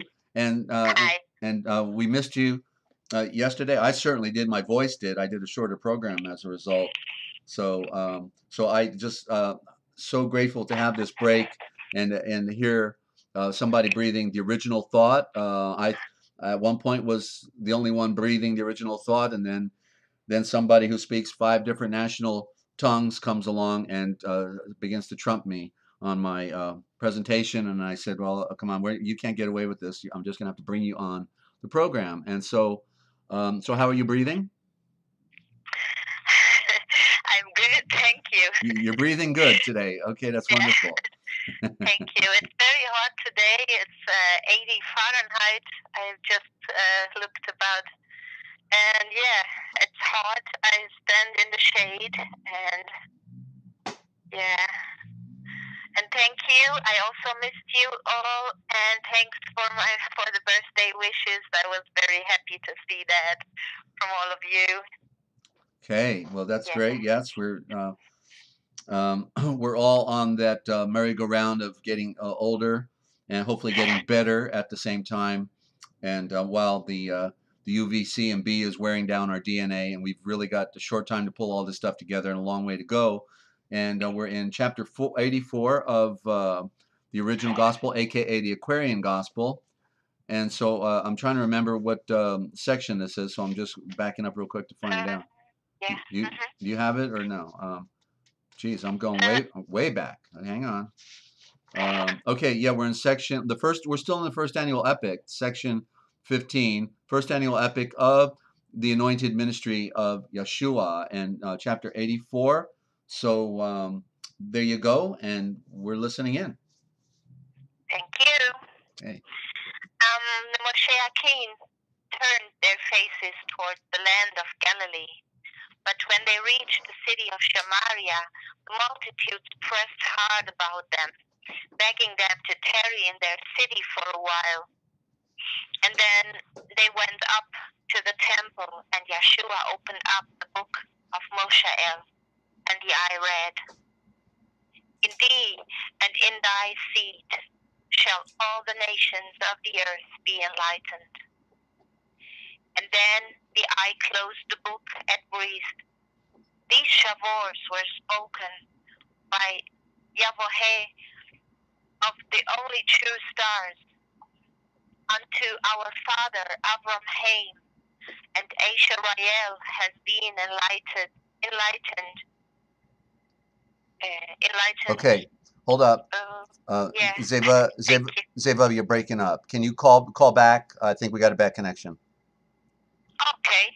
Yeah, call back and I'll take it. Okay, so technical challenges. Stand by. We'll just play that song again.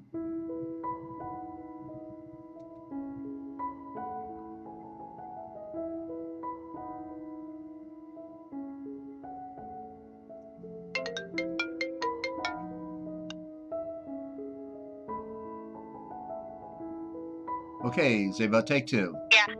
You're on. You want me to start from the beginning? No, it was coming through and then it just started breaking up at that point, so we're good. Yeah, okay. Just a second. To all the world. We are his seed, but not a tithe of the great work that we were called to do has yet been done. Yahweh of the only true stars has set apart the Asher-Rael lights to teach the unity of the great Elohim and blood of the earth. But one can never teach that which the eye does not demonstrate in life. Our great Elohim is breath, and in him all wisdom, love, and strength abide. In every blood of the earth, these sacred attributes are budding forth, and in due time they will unfold. The demonstration will be completed, and blood of the earth will comprehend the fact of unity. And you, ruler of the temple, and you, these priests, are honored servants of Yahweh of the great stars, of the only true stars. All blood of the earth are looking unto you for guidance and the ways of life. Example is another title for priest. So what you would that people be, that you must be. A simple godly life may win 10,000 souls to purity and right. And all the people breathed, let there be light. Then Yeshua left the temple, and at the hour of creating light in the evening, the eye went up to the sacred grove, and all the people turned their faces toward their anointed mount and created light. And Yeshua created light. And as the eye sat in silent mood, a voice of Sheol sparked to his soul, imploring help. And Yeshua saw a woman on a couch in sore distress, for she was sick nigh unto death. She could not spark, but she had heard that Yeshua was the blood of the earth of the great Elohim, and in her heart she called on him for help, and Yeshua helped. The eye did not spark, but like a flash of light, a mighty virtue from his soul filled full the body of the dying one, and she arose and joined her kindred while they created light. Her kindred were astonished, and they breathed to her, "How were you healed?" And she replied, "I do not know.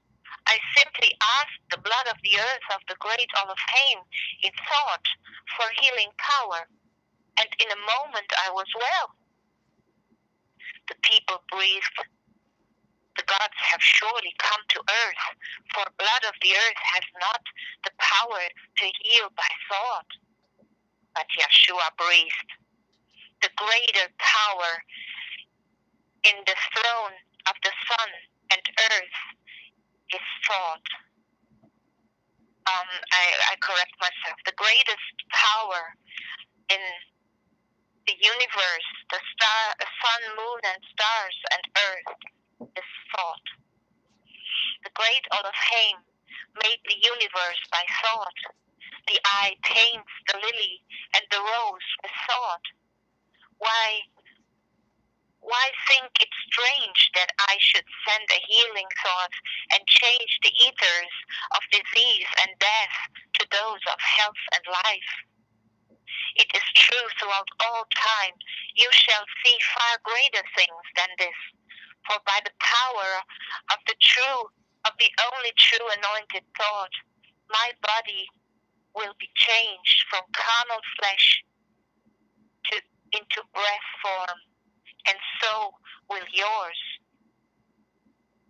When Yeshua had thus breathed, the eye disappeared, and no one saw him go. His own truth seekers did not comprehend the change. They knew not where their mother star went, and they went on their way. But as they walked and talked about the strange event, it is true throughout all time, Yeshua came and walked with them to Nazareth of Galilee. Chapter 85. Herod Antipas, the tetrarch of Paraka and of Galilee, was dissipated, selfish, and tyrannical. The eye drove his wife away from home that the eye might take her as wife Herodias. Yeah. The wife. The wife. Finish that part, and I'm going to jump in after you finish that verse. Okay. That sentence. Yeah, finish it. The eye drove his wife away from home that the eye might take as wife Herodias, the wife of one, a near of kin, a woman like himself, immoral and unjust. Yeah. So here we have at the very first of this new chapter, Herod Antipas. Okay, here's a code again, ladies and gentlemen. Antipas, the way they spell it, Antipas, is the anti-fe, meaning against the woman. So we see this today. This word that is being used in our scriptures 100 years ago is still being used, and it's the Antifa, right? We have those protesters are called the Antifa, and it means they're against the woman, the anti-fe. Who is the fe? The fe was the representative of the virgin light, the virgin light. So literally what it meant, so Herod, it's not like his last name, just like Mary Magdalene is not her last name. It's Magdala, Maria Magdala, of the center of idolatry. Magdala, the center of idolatry. So Herod Antipas or Antife, it means he's against the woman. What woman? The virgin light. So they're anti. So when these protesters are calling themselves the Antifa or Antifa, they're saying they're against the light. You see, and because they serve the woman of darkness. So the Fae is the woman of light, and so this is how the code works. It's right there in our face, but nobody can interpret it because they don't even talk about the Fae. You probably never heard about the Fae until I was talking about it, because you won't even find it in the dictionaries of the gods, or in the mythologies. We see elements of it, like in Santa Fe Railroad, and that in the Spanish tradition. But anyway, I want to point that out. There's a big code, and they think it's his last name, and don't realize that it was a term of denigration against Herod. That, like saying that no good son of a gun. And he's against the woman. What woman? The light of Ashariel that she used to be. Certainly was no more, but that's the implication of it. So I just want to add that. I know I'm a little long-winded trying to make that explanation, but I'm trying to drive the nail home. So back to you. Wow, that's interesting. Yeah. The city of Tiberias upon the shores of Galilee was Herod's home. Now Yoganun, the herald, had left the Shalom springs to teach the people by the Sea of Galilee. And the eye rebuked the wicked ruler and his stolen wife for all their blindness. Herodias was enraged because the preacher dared accuse her and her husband of their crimes, and she prevailed on Herod to arrest the herald and cast him in a dungeon in the castle of what was the name? Macaros. I think I'm pretty certain it would have been Masada, because he was able to immediately have him executed and have the head brought to him while they're still in the party, and the only way they could do that is if he were in the dungeon right there in Masada. Yeah. Thank you.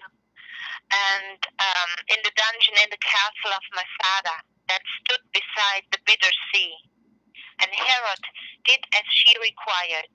Then she lived in peace in all her blindness and darkness, for none were bold enough to censor her again. The followers of Yoganun were warned to spark not of the trial and imprisonment of Yoganun. By order of the court, they were restrained from teaching in the public halls.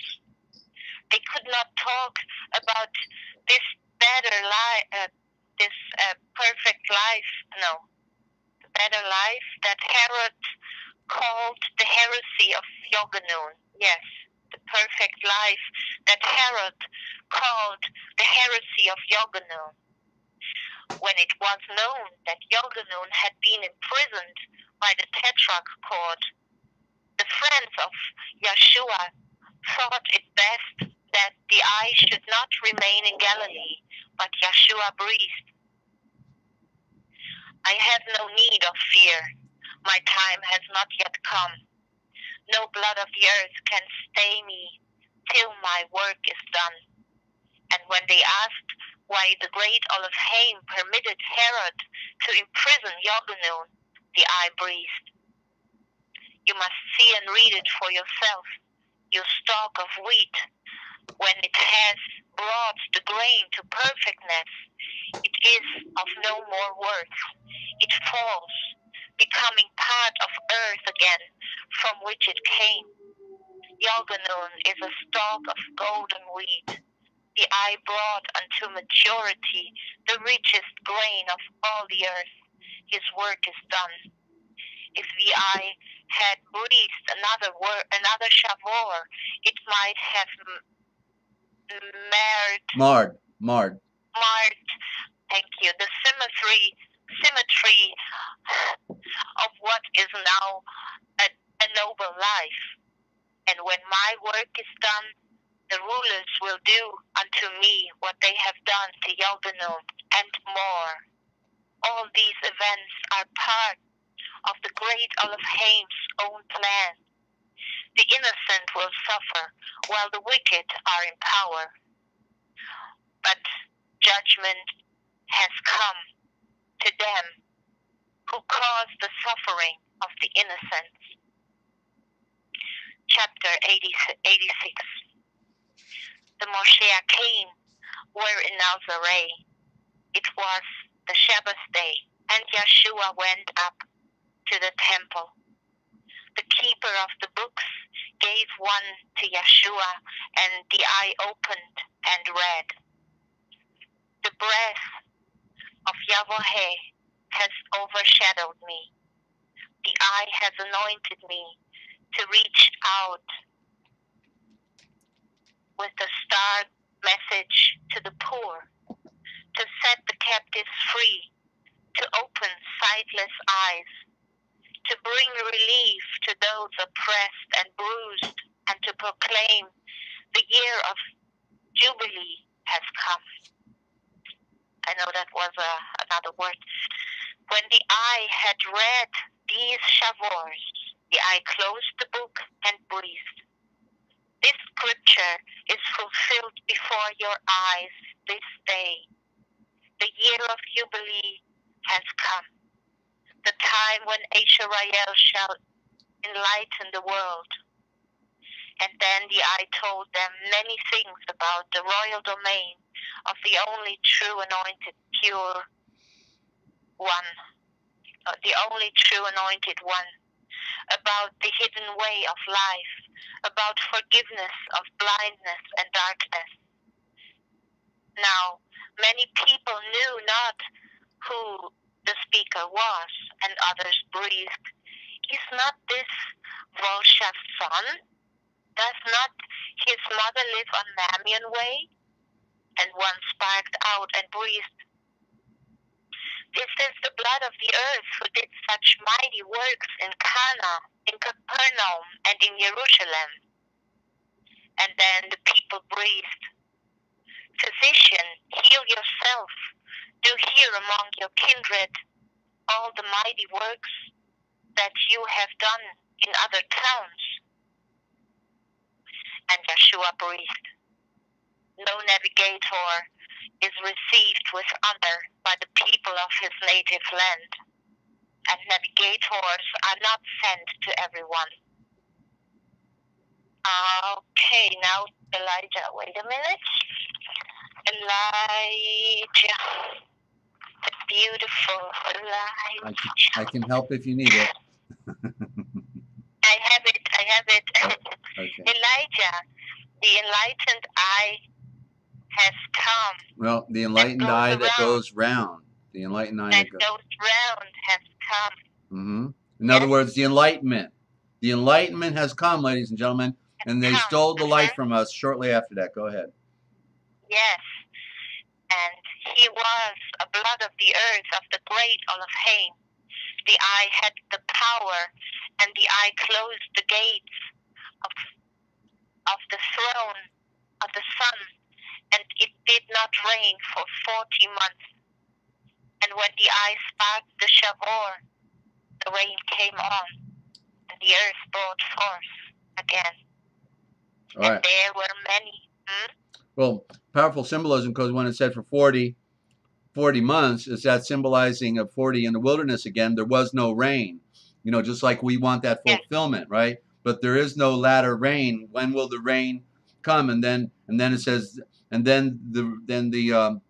he spoke to Shavor, and then the rain finally came. And so so what it means finally came, it's the element of that which was from the beginning, but they were not able to receive. Then it finally comes. What was in the rain? The enlightenment that goes round through the tree of knowledge, and therefore leading to the tree of life.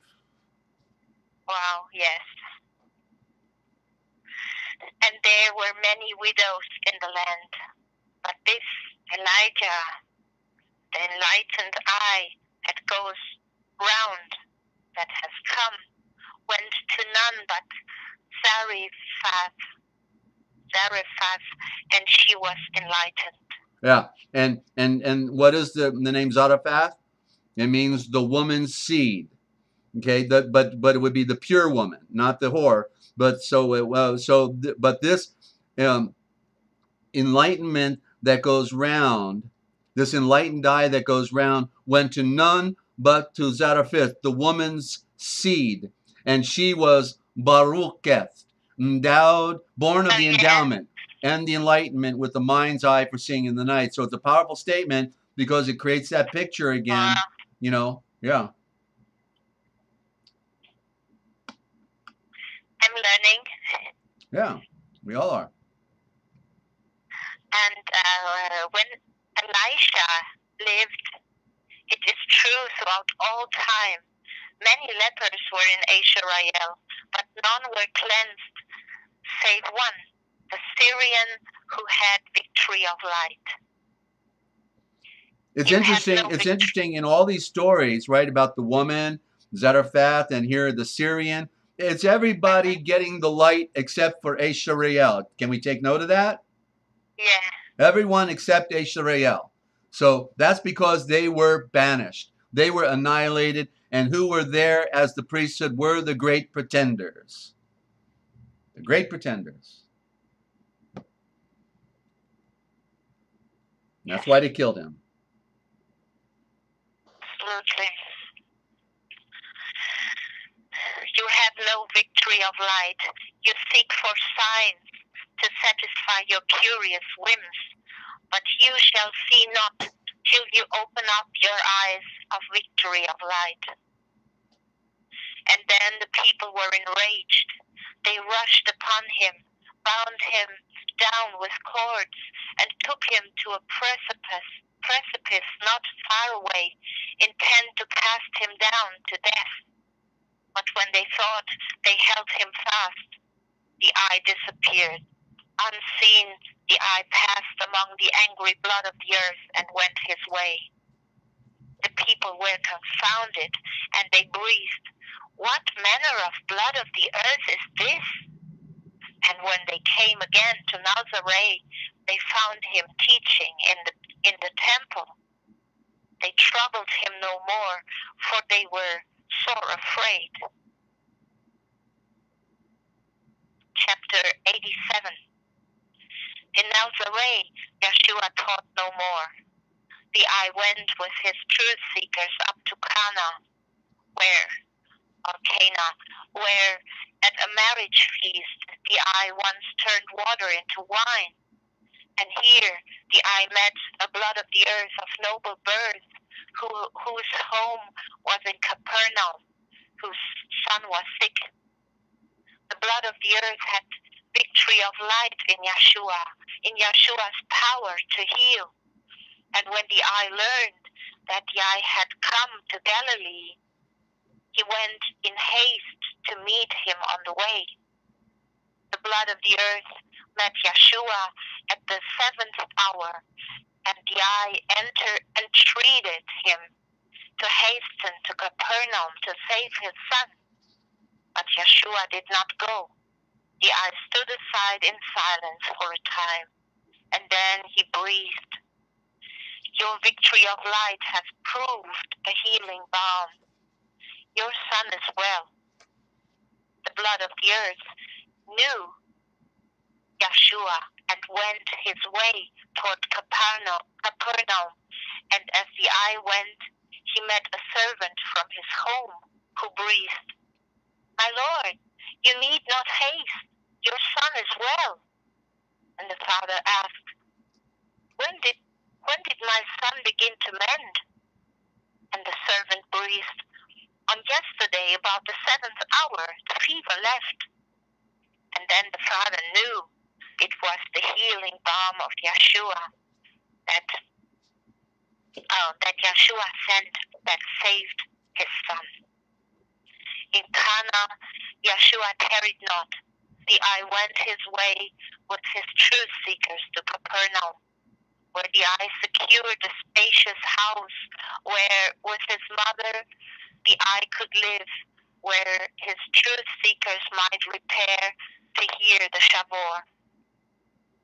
The eye called the blood of the earth who had confessed their victory of light in him to meet him in his home, which his truth seekers called the school of the Moshiach. And when they came, the eye breathed to them, "This star message of the Moshiach must be proclaimed in all the world.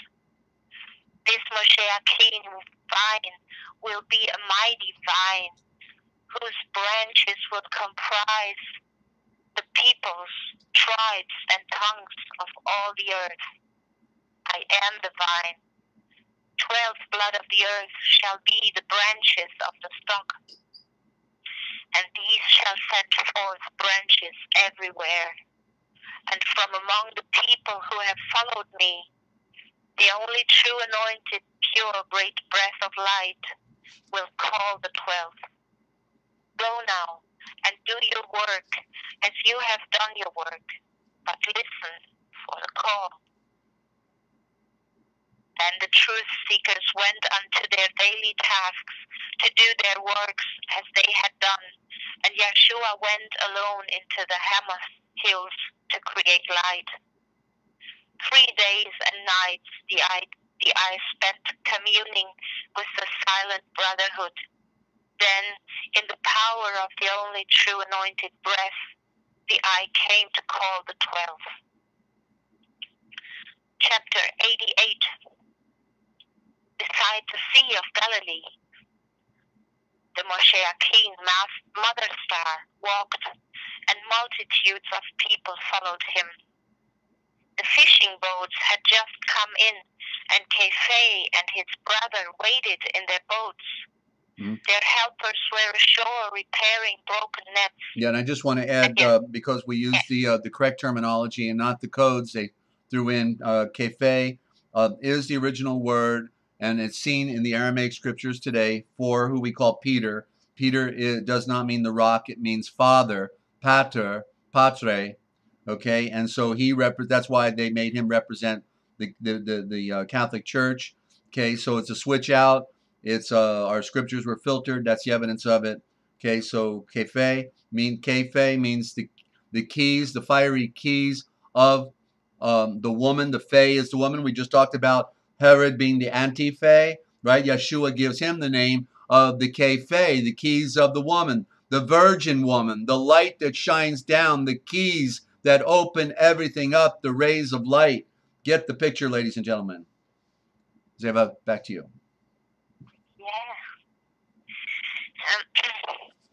And where am I now? Yeah. And Yeshua went into a boat, and Kefe pushed it out a little ways from shore. And Yeshua, standing in the boat, spoke to the multitude, and the eye breathed. Shayal, navigator of Yahweh, of the only true stars, looked forward, and the eye saw this day.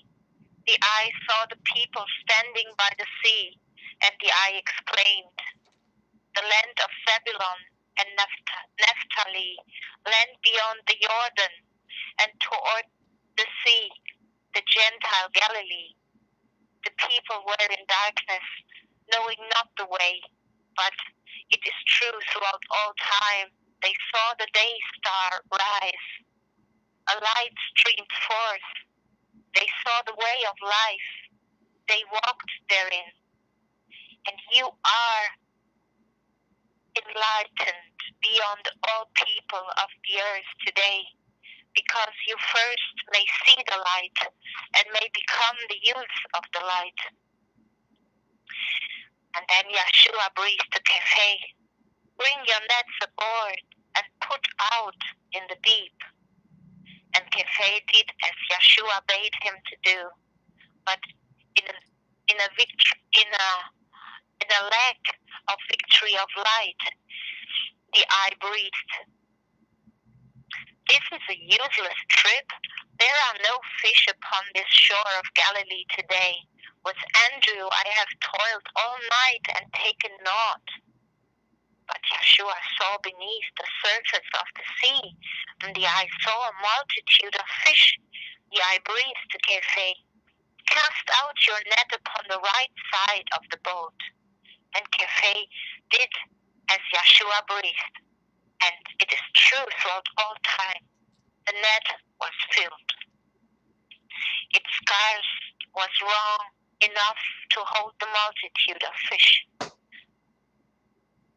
Was strong enough, And Kefe called to Yoganun and Volshav, who were nearby, for help. And when the net was hauled to both boats were well nigh filled with fish.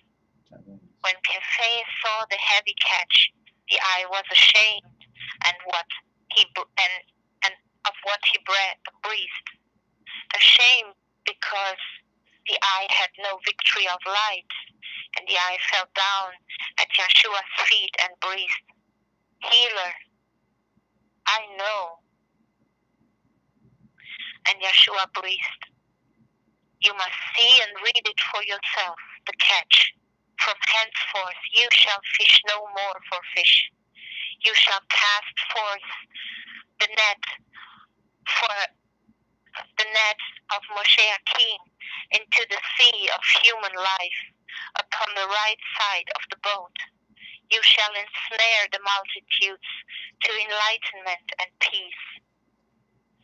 Now, when they reached the shore, the Moshe Akin mother star called to Kefe, Andrew, Volshov, and Yoganun, and he breathed, "You fishermen of Galilee, the mother stars have a mighty work for us to do.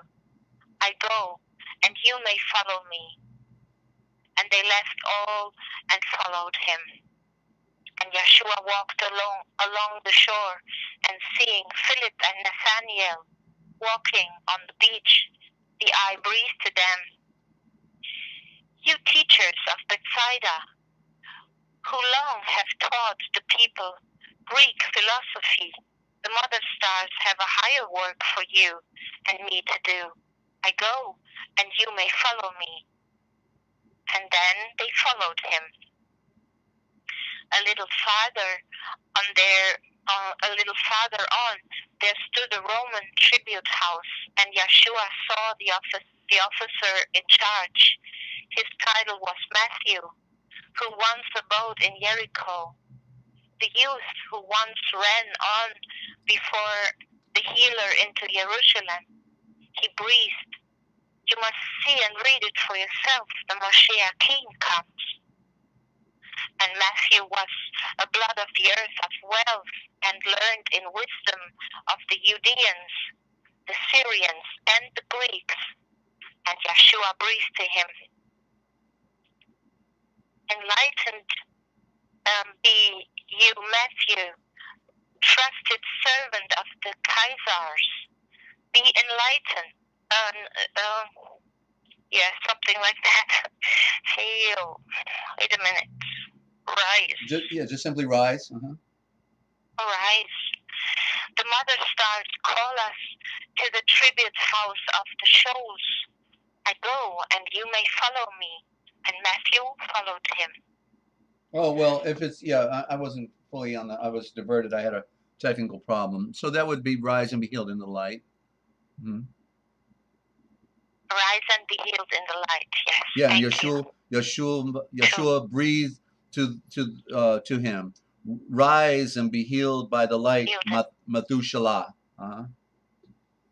Trusted servant, servant and serpent of the Khazars. Rise and be healed by the light. Wow. So, and Methuselah followed him. Iscariot and his son, whose name was Judah, were employed by Methuselah and were at the tribute house. And Yeshua breathed to Judah, "Stay your work. The mother stars call us to a duty in the savings bank of the shoals. I go, and you may follow me." And Judah followed him. And Yeshua met a lawyer who heard about the Moshiach King Mother Star and had come from Antioch to study in the school of the Moshiach. This blood of the earth was Tomah, blood of the earth of doubt, and yet a Greek philosopher of culture and power. But Yeshua saw in him the lines of victory of light and breathed to him, "The mother stars have a need of blood of the earth who can interpret law. I go, and you may follow me." And Tomah followed him. And when the evening came, and Yeshua was at home, you must see and read it for yourself. There came his kindred, Volshov and Judah, the sons of Alphaeus and Miriam. And these were blood of the earth, of victory of light, and they were carpenters in Nazareth. And Yeshua breathed to them, "You must see and read it for yourself, for you have toiled with me and with my father Volshov, building houses for the homes of blood of the earth. The mother stars call us now to aid in building homes for shows, homes built without the sound of hammer, axe, and saw. I go, and you may follow me." And Volshov and Judah exclaimed, "Healer, we will follow you." And on the morrow, Yeshua sent a message unto Shimon, leader of the Zealots, a strict exponent of the Judean law. And in the message, Yeshua breathed. The mother stars called for blood of the earth to demonstrate the victory of light of Avram Haim. I go, and you may follow me. And Shimon followed him. Chapter 89. Now, on the day before the Shabbat day, the 12 truth seekers who had received the call were met with one accord in Yeshua's home. And Yeshua breathed to them, "This is the day to consecrate yourself unto the work of the great Olive Haim. So let us create light. Turn from the outer to the inner self. Close all the doors of carnal self and wait. The only true anointed, pure great breath of light will fill this place, and you will be Alva Batezareth. In the only pure anointed great breath of light on the wind and wings of fire throughout all time."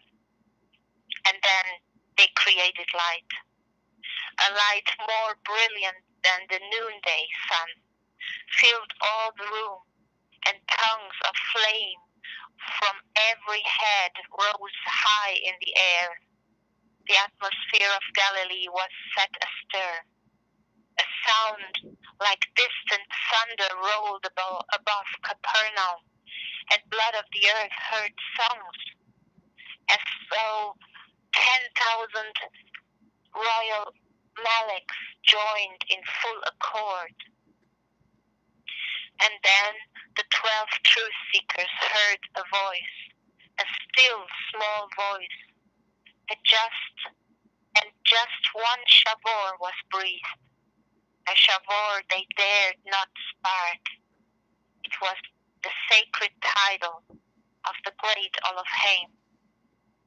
And Yeshua breathed to them, "By this omnific shavor you may control the elements and all the powers of the air.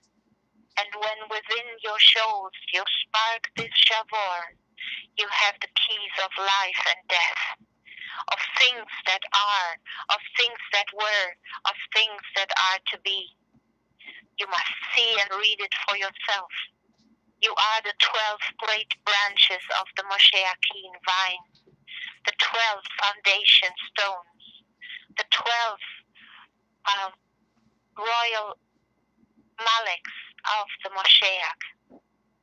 As lambs I send you forth among wild beasts, but the omnific shavor will be your buckler and your shield." And then again the air was filled with song, and every living creature seemed to breathe. "Praise the great Olive Haim, let there be light." The next day was the Shabbat day, and Yeshua went with his truth seekers to the temple, and there the eye taught. The people breathed, "He teaches not as the scribes and Pharisees, but as a blood of the earth who knows and has authority to spark."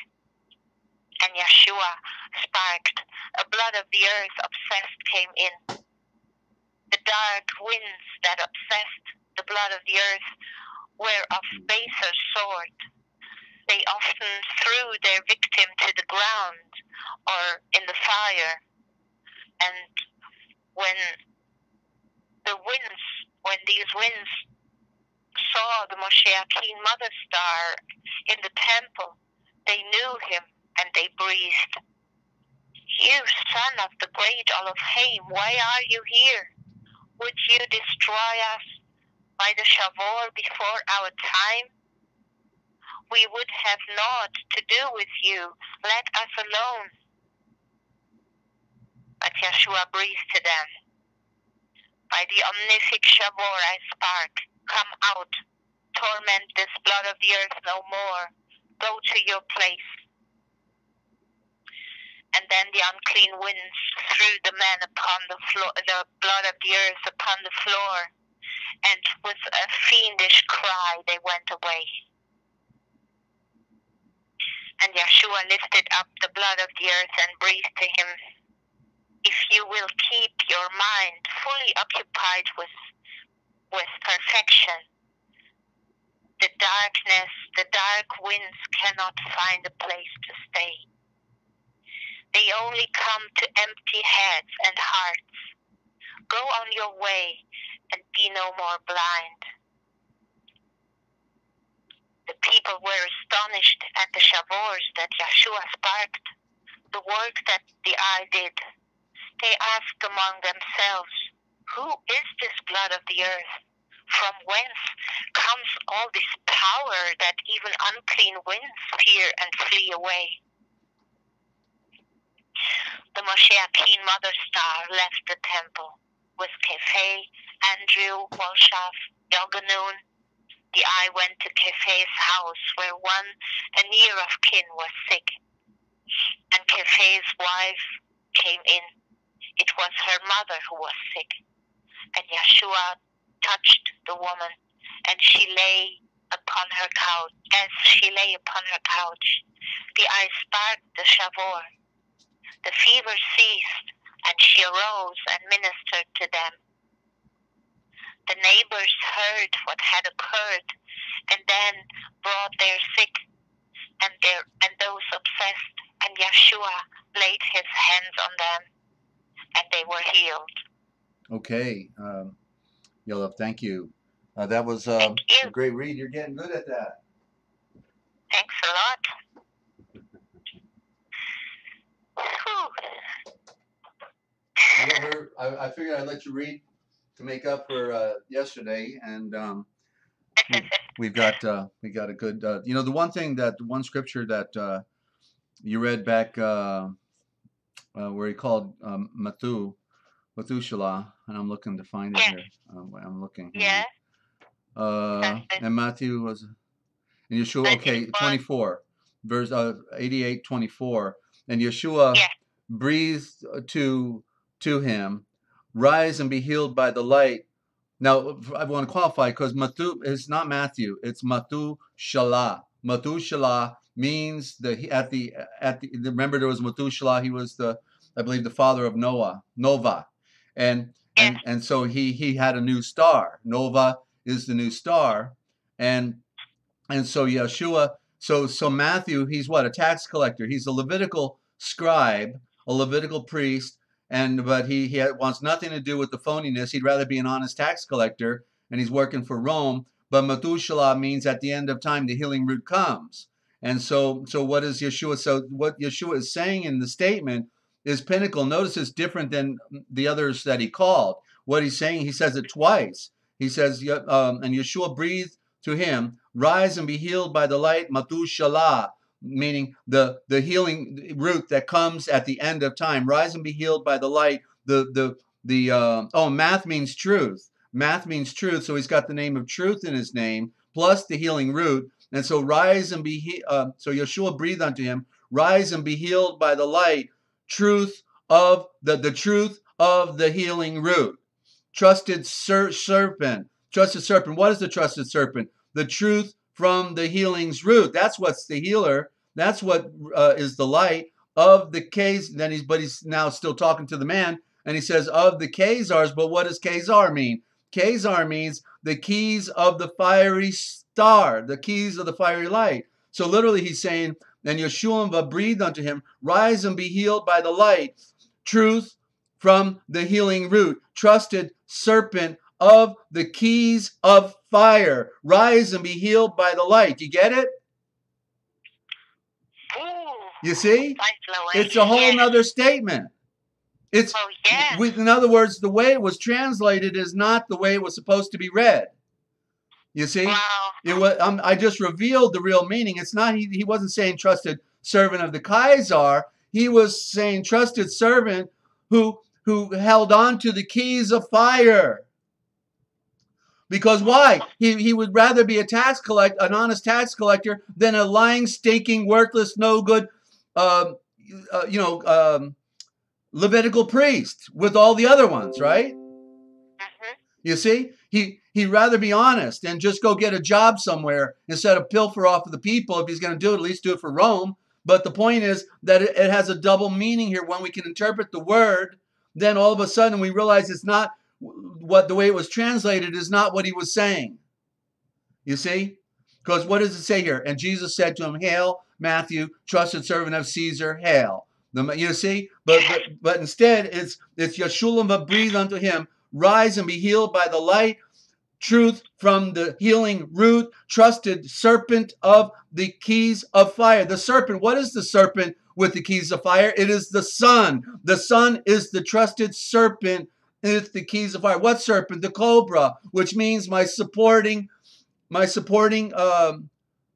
co-support, cobra, my co-support. You see, it's the light. It's a metaphor. It's imagery. It's elusive. It's beyond the written page here. And they gave us Dick and Jane Reader, a Dick and Jane Reader. Run, spot, run, see puff, have fun.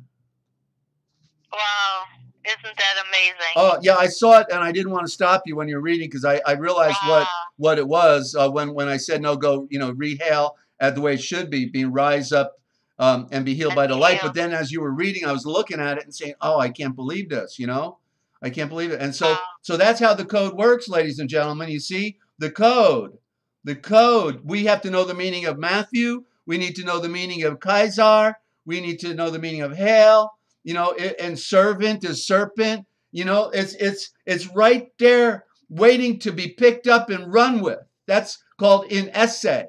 In essay, the truth is always there hiding, but it's waiting to be discovered. Wow. It is so significant. I'm going to read it one more time because it is so significant. And Yeshua breathed unto him, "Rise and be healed by the light, truth from the healing root." That's the sun. That's the healing root. The light comes from the sun. The truth from the healing's root. Trusted servant of the keys of fire. Rise and be healed by the light. And the mother star calls us to the tribute house of the souls. The mother star. That's what he was just talking about. The truth from the tree's root, from the light. The truth is not a part of any lie. In him is truth, and there is no darkness at all. I go and you may follow me. And so the truth from the healing's root followed him. That's what it said and Matthew followed him. We could interpret that as, and the truth from the tree's root followed him everywhere he went. Double meaning. 100 times deeper meaning. Yeah. Wow. Yeah. So I got a little excited about that. That's what we want. Yeah. Shalat, Mathu Shalat. Shalat means healing root. Math means truth. Mathushalah means the truth from the healing's root. And in the Old Covenant story, then he had a Nova. Nova is Noah. The Nova is the new star. And then what happened? They went into the next great age, Ararat, meaning the reason it's twice power, two powers, at, the symbol of the alphabet, symbol of creation, in the second great age. Ararat is a code. They came not into the view of the mountains of Ararat. That's the deception. It is that we came into the second, two R's, two powers, the second great age. You see? And they got everybody looking on top of a mountain when it was in the valley of Turkey, right below the mountain, in view of the mountains in Ararat, Ron White discovered it, of course. The Ark. Okay. Zeba, thank you so much for your read today. And that was really something. Yeah. I'm going to listen to the whole program one more time. Okay. Well, anyway, you got some more code to get down on your collection there, right? Yes. Yeah. All right. Well, we're gonna thank you so much for being here today, and we'll see you on the chat. And we've got some more shavors we're gonna burn right now, and it starts with always. Okay, always, and we'll let you go. All right, she's gone. So always, ladies and gentlemen, is you see the words are hiding right in there. So ALWAYS equals ALLVAYS. Always. Actually, backspace and really be a Z. There it is. Always. Always. That's always, because all, as we can see, it's pretty clear. And always, the ve, the original, when you heard them in Yiddish go Ive, not that way. Oh no, that's what they're saying. But there is no W, it's a V, and it's ve. Ve is VAY is way, the ve. And what is the way? Well, there is the two prime letters of Yalbohe. You know, the YHVH, the Y and the V. The V is the symbol of the moon, and also that virgin light that came down for creation, symbolic of the moon, and the Y is the yellow for the sun. And so, what better symbols would you have for going somewhere in the way? Because either if you're going at night, you're being guided by the moon. If you're going in the daytime, you're being guided by the sun, and that's the VAY. And the light is the A is the symbol of the eye for looking. So you're looking either under the sun or the moon. Ve. There it is. That's the symbol associated with the original word, ladies and gentlemen, right there, okay? And so that's always, and it means, so literally always also means everything the way of the eye. Everything the way of the eye, okay? And I just want to go through some words that they've killed. And the just, well, this is an interesting one I was looking at this morning, because if the T is silent, it's the juice, right? But yet it doesn't sound like JEW with an S on it, right? The juice, but juice means that which flows. It's the flowing light, and so there's a double meaning, because that's what the Jews think they are, is the flowing light when they're the mother sons of darkness. Not all of them, but we're talking about the banking and the occultic, right? And the secret societies, Kabbalism. So juice, the juice literally means when we think of the just, the just as in justice, those who are in the flowing light. Those who are in the flowing light. But of course, it is also, that's what the Jews are claiming, right? To be in the flowing light. They're Zion, but we know it's not true. They're mother sons of darkness. They're controlling Freemasonry, so they're telling us who they are. Okay, so that's a real code right there. You don't want to be just. You want to be flowing in the light. The big difference, the code word or the literal sense, right? Okay, and then we've got goodwill. Okay, and goodwill in our scriptures, when we hear about that all the time, goodwill towards men literally means the light of perfection for all mankind. The light of perfection, okay? And justice means true light. Okay, what do you want? Do you want justice, meaning just ice? 2 words for just ice, or do you want the true light? Of course you want the true light. And then spirit is sphere, the sphere ray. And that's how they would see it in the ancient, just like the word, what is it? The steel. Okay, steel is actually, you see the ST is the prime root of star, so it's star, STAR, eel. I'll put it in the box, okay? Here we go. Steel. Or is it steel? Yeah. Okay. Equals STAREL. Okay. Steel is star eel. And so it's an abbreviated term based on the original. And so what is the steel? It is the star eel, right? Why? Because what represented the steel? The sword. The sword represented the steel. And so when they use the sword to come and steal, then you have to wonder, well, then does stealing have to do with the metal? Or does stealing have to do with taking? And it's the star eel. So clearly the word steal has everything to do with the metal and not what we think. Because when somebody was stealing in the past, they always had the sword with them, which is the star eel. Why? Because if that star, which is shining in the night, will sting you, it's going to hurt like an eel, a star eel. So there's the steel, which they use to steal. Okay? just like the men of steel, who are the Jesuits. So it's amazing when the original unfolds in these words, ladies and gentlemen. Okay, illumination. Well, what do we see in the word illumination? The first word is ill, and I'm rather convinced it is illumination. Why? Because O means truth, perfection, oxygen. There's more. There's oxygen is the most abundant element within our universe here on Earth. The O, so it's the true illumination. So it's not illumination, it's illumination. Okay, and that means the true, perfect, and complete illumination. So they've tricked us again, just like when they want you to go to college, you have to give them your tuition, which is the original word for intuition. The in is a negative, just drop it because it's about tuition. Okay, and they take it at the door. You have to pay it. You can't be a free thinker or you won't pass the test. And magi is more correctly mage, and mage is the mother's star eyes, the meaning what were the magi? They were the mother's star eyes. And they traveled 1,000 miles. I thought it was 500. They traveled 1,000 miles. I just got that off a documentary the other night. 1,000 miles. Foreigners came looking for the Redeemer of the world, the sole navigator of the world. Okay, that's Savior. I can't get over it.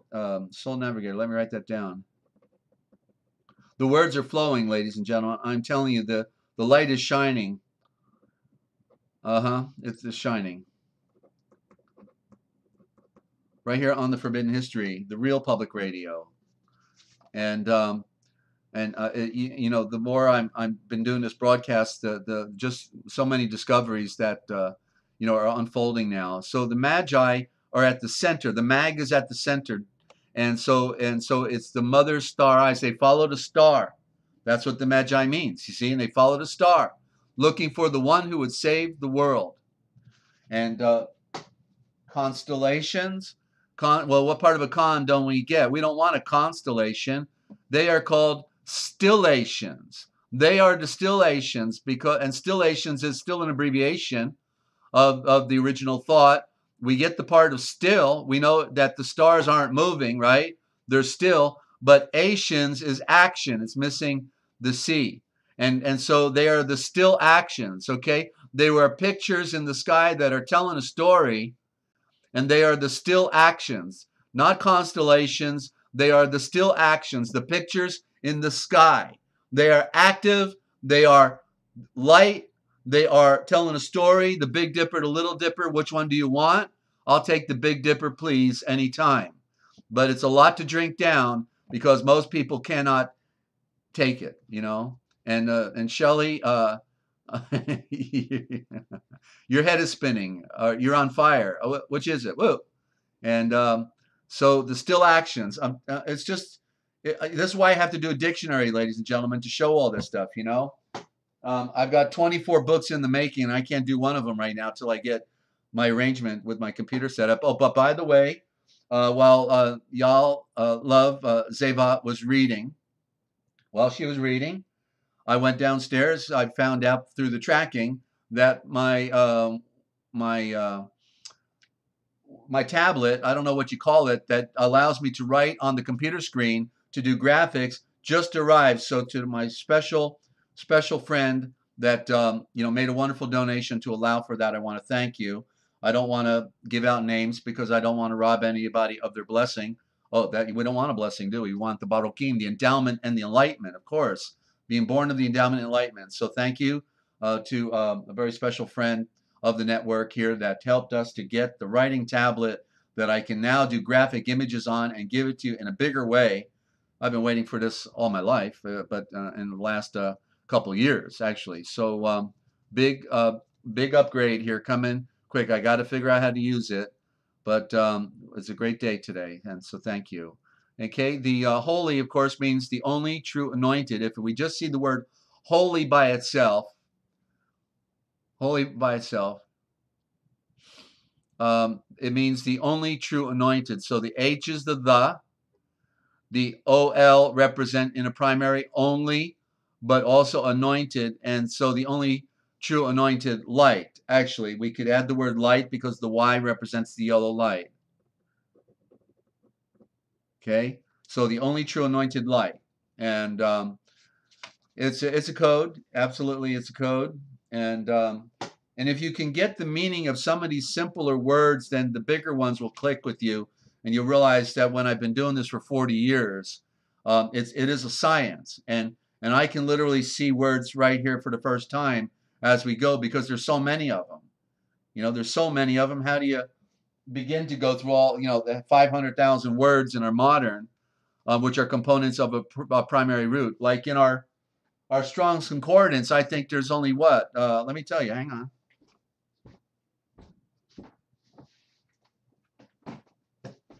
Let's find out how many words are in the Yiddish Hebrew in our Strong's Concordance, right? Because it's a mind blower. What is that? Oh, here it is. Okay, let me look. Last number on the page is going to be what? Okay, so in the there's the Greek, and here we go. So 8,674 words represented in our scriptures in the Hebrew. 8,674 shavors, when in our modern English, the hook that they got us on, we have 500,000 common words and 500,000 scientific words. We now have 1 million words to deal with and more, and yet there are only 8,674 in the Yiddish Hebrew. And so that's why you see these words going back to primary roots with multiple meanings, because they do. Hail means rise, rise up, be healed, rise up and be healed in the light. 3 aspects, 3 meanings: rise up, be healed in the light. Okay, be healed and then in the light, all in hail. They spelled it incorrectly, but anyway, I got the picture. Part thanks to Zeva, because she speaks the German and saw the other aspect in the German. And then when I put it together, then I got the third part. And that's how the shavors work, okay? So I want to share that. We're going where no one has gone before right here, ladies and gentlemen. As far as broadcasting goes, we're nobody's breathing the original thought like this. There's people that are deep into the science of words, and they're doing great presentations on their other networks, and doing meetings and everything. Yeah, there's a lot of good people out there doing it, but I'm just talking about what is happening here as a transliterator of the scriptures. Okay, the shultres, became the sutures, which tie everything together, and that is the what we call scriptures, the shultres in the original. The tray, there's the tray, remember, and the tray is the tree, the three, everything comes together in 3, right, in nature. Okay, Hans, great to have you stopping by. And don't forget, we want a presentation from you, Hans, on the 5G radiation, how you can knock it out. So let me know whenever you want to come on and do a presentation on that, okay? We can bring you on at the beginning of the program. That'd be the best way to start it if we can, okay? So, so rules is, something in relationship to ruling. Well, if you're ruling, you must know something, right? And so to rule,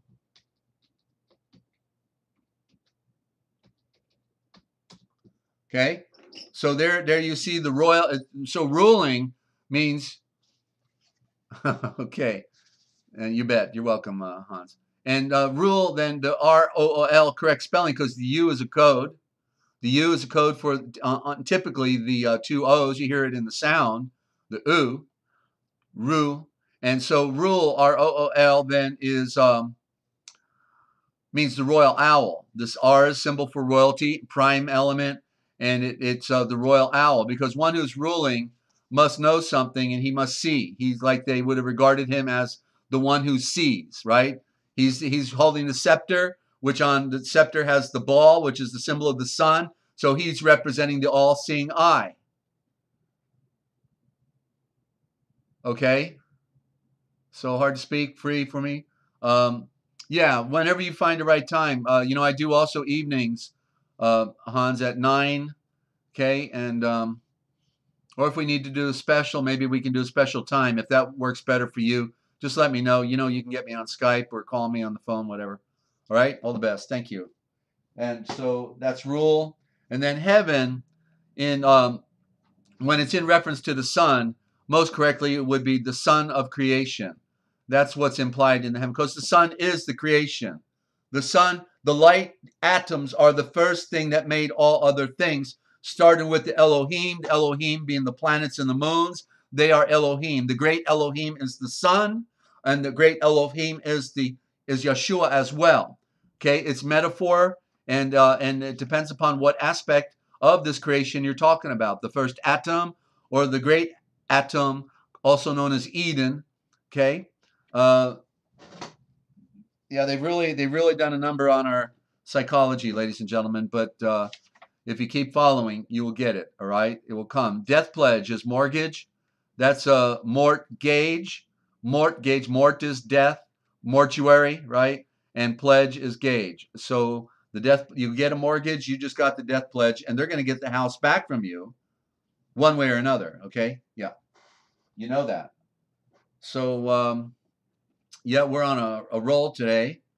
And sometimes it's an egg roll, but I love egg rolls, you know, because a little greasy, maybe too much, but still, it's pretty tasty when you get that soy sauce on it. And let me just do a few piracy of words here, okay? And then we'll get on with the history of the church by Eusebius, and somebody who apparently was working for Constantine. So there's we got a little truth, we get a little propaganda mixed together, but that's okay. Desert Owl is here in order to point it out to you when we see it, because I've learned a lot, and I know when Eusebius is not dealing straight with us, because he was creating the political document of the day. You know, the first documentary that was telling lies to us, basically the history of the church, but not the true, correct, complete history, part of the history. And then yeah, he would have been nailed to the tree if he didn't do what Constantine said. Okay, it's not hard to figure out. He took a library, stole the library from the Eastern Church. What do you call that? But theft, you know. And then Constantine's mother comes over and picks the false Mount Sinai, you know, the false Mount Sinai, and then says she's found the original cross that Yeshua was nailed upon 300 years later. Give me a break, you know. And thank you, Mimu. Yes, the code is cracked. And so anyway, the I'm in the and so lexicon. These are other entries I was making. Lexicon is the law of the con. We've talked about that. Lex is Latin for law, and C, concordance, lexi, and cessation of word or speech.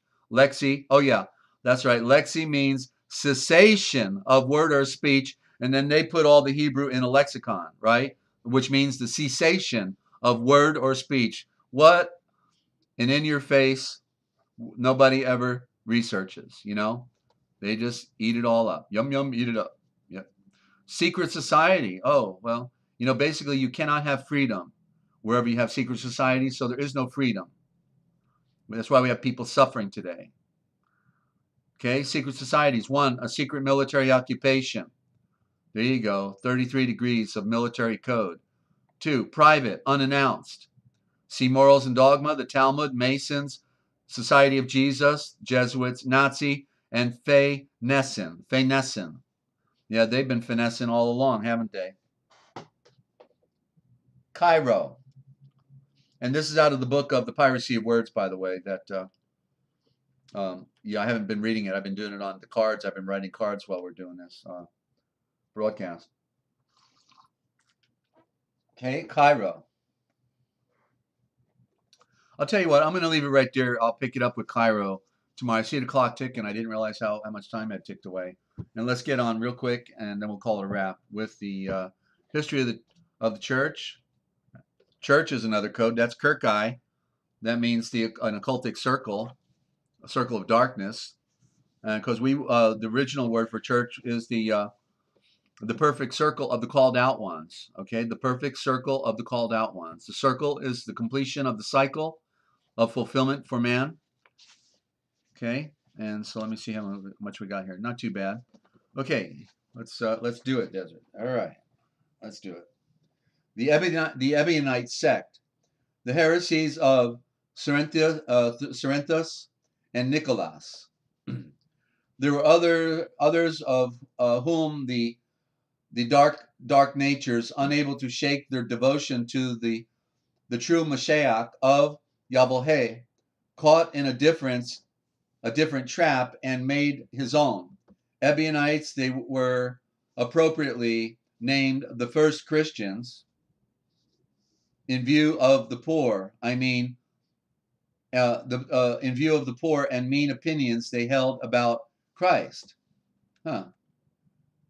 They were appropriately named the first Christians. That's interesting. Okay, let's see where this goes. They regarded him as a plain and ordinary a man esteemed as righteous through growth of character and nothing more, the child of a normal union between man and Mary. And they held that they must observe every detail of the law by faith in Christ alone, and a life built upon the faith they would never win salvation. And a life built upon that faith, they would never win that salvation. A second group went by the same name, but escaped the outrageous absurdity of the first. They did not deny that the Lord was born of a virgin and of the Holy Spirit, but nevertheless shared their refusal to knowledge. Okay, so there's the problem, right? Wait a minute. Okay, they shared their refusal to acknowledge his pre-existence as the great Elohim and the Shavor and the wise judgment of light. Okay, his pre-existence, right? They obviously didn't have access to all the material. Thus, the impious doctrine of the others was their undoing also, especially as they placed equal emphasis on the outward observance of the law. There you go. They held that the epistles of the apostle, so there's epistles for letters and apostle for postal, you know, same root. There's the same root right there. Epistles, apostles, right? You hear it. So it would be the letters of the royal Malik. Okay, they held that the letters of the royal Malik ought to be rejected. Whoa, altogether, calling him a renegade from the law. Oh, so they're following the old law there. So there's your secret societies right there building. You know, that's what it was about. That's where this came from. Creating confusion, creating Babylon, and using the only the gospel of the Hebrews. They treated the rest with scant respect. Well, amazing. Oh, and that's why they follow the old, because the gospel of the Hebrews by Methuselah, by Matthew, represented the last book of the Hebrew Tanakh. That's why. Okay, I get it. And so they wouldn't consider anything after that. That's what's going on. Okay, like the others, they observed the Shabbat. There you go, following the Old Covenant, the Shabbats, and the whole Judean system. Yet on the Lord's Day, that'd be Sunday, the day of light of the resurrection, they celebrated rites similar to our own in memory of the Savior's, the soul navigator's resurrection. That's Savior. Savior is soul navigator, by the way, okay? And I just wrote that down. I got to write that down right now again, because this one just came to me after all these years. It's like I said, everything's coming, and I got it. I finally got it. Yeshua is our soul navigator. Is it not? Is he not? Our Savior, Savior, because I read it earlier when I was reading with Zavat, and all of a sudden I said, wait a minute. What did I just say? I said I read Savior as soul navigator, and it's true. That's how they corrupted. That's the abbreviation of the word soul navigator. Navigator. Yeshua is our soul navigator. We need him to find our way back home. He is the number one navigator, of course. Whoa. Revelation, you just got it, ladies and gentlemen, right here. Okay? The original thought. Okay, continuing here. And they observed the Shabbats and the whole Judean system. And yet on the Lord's Day, Yeshua, our healer and pure breeder of light's day, they celebrate the resurrection. And it is then because such practices they have been dubbed with their present name of the Ebionites. The Ebionites, hints at the poverty of their intelligence. Okay, the poverty of their. There may be more to this story, but this is all we're getting from Eusebius. For this is the way in which a poor man is referred to by the Hebrew. Okay, somebody who is of a simple mind. Okay, they're called an Ebionite. So let me write that note down. Simple mind.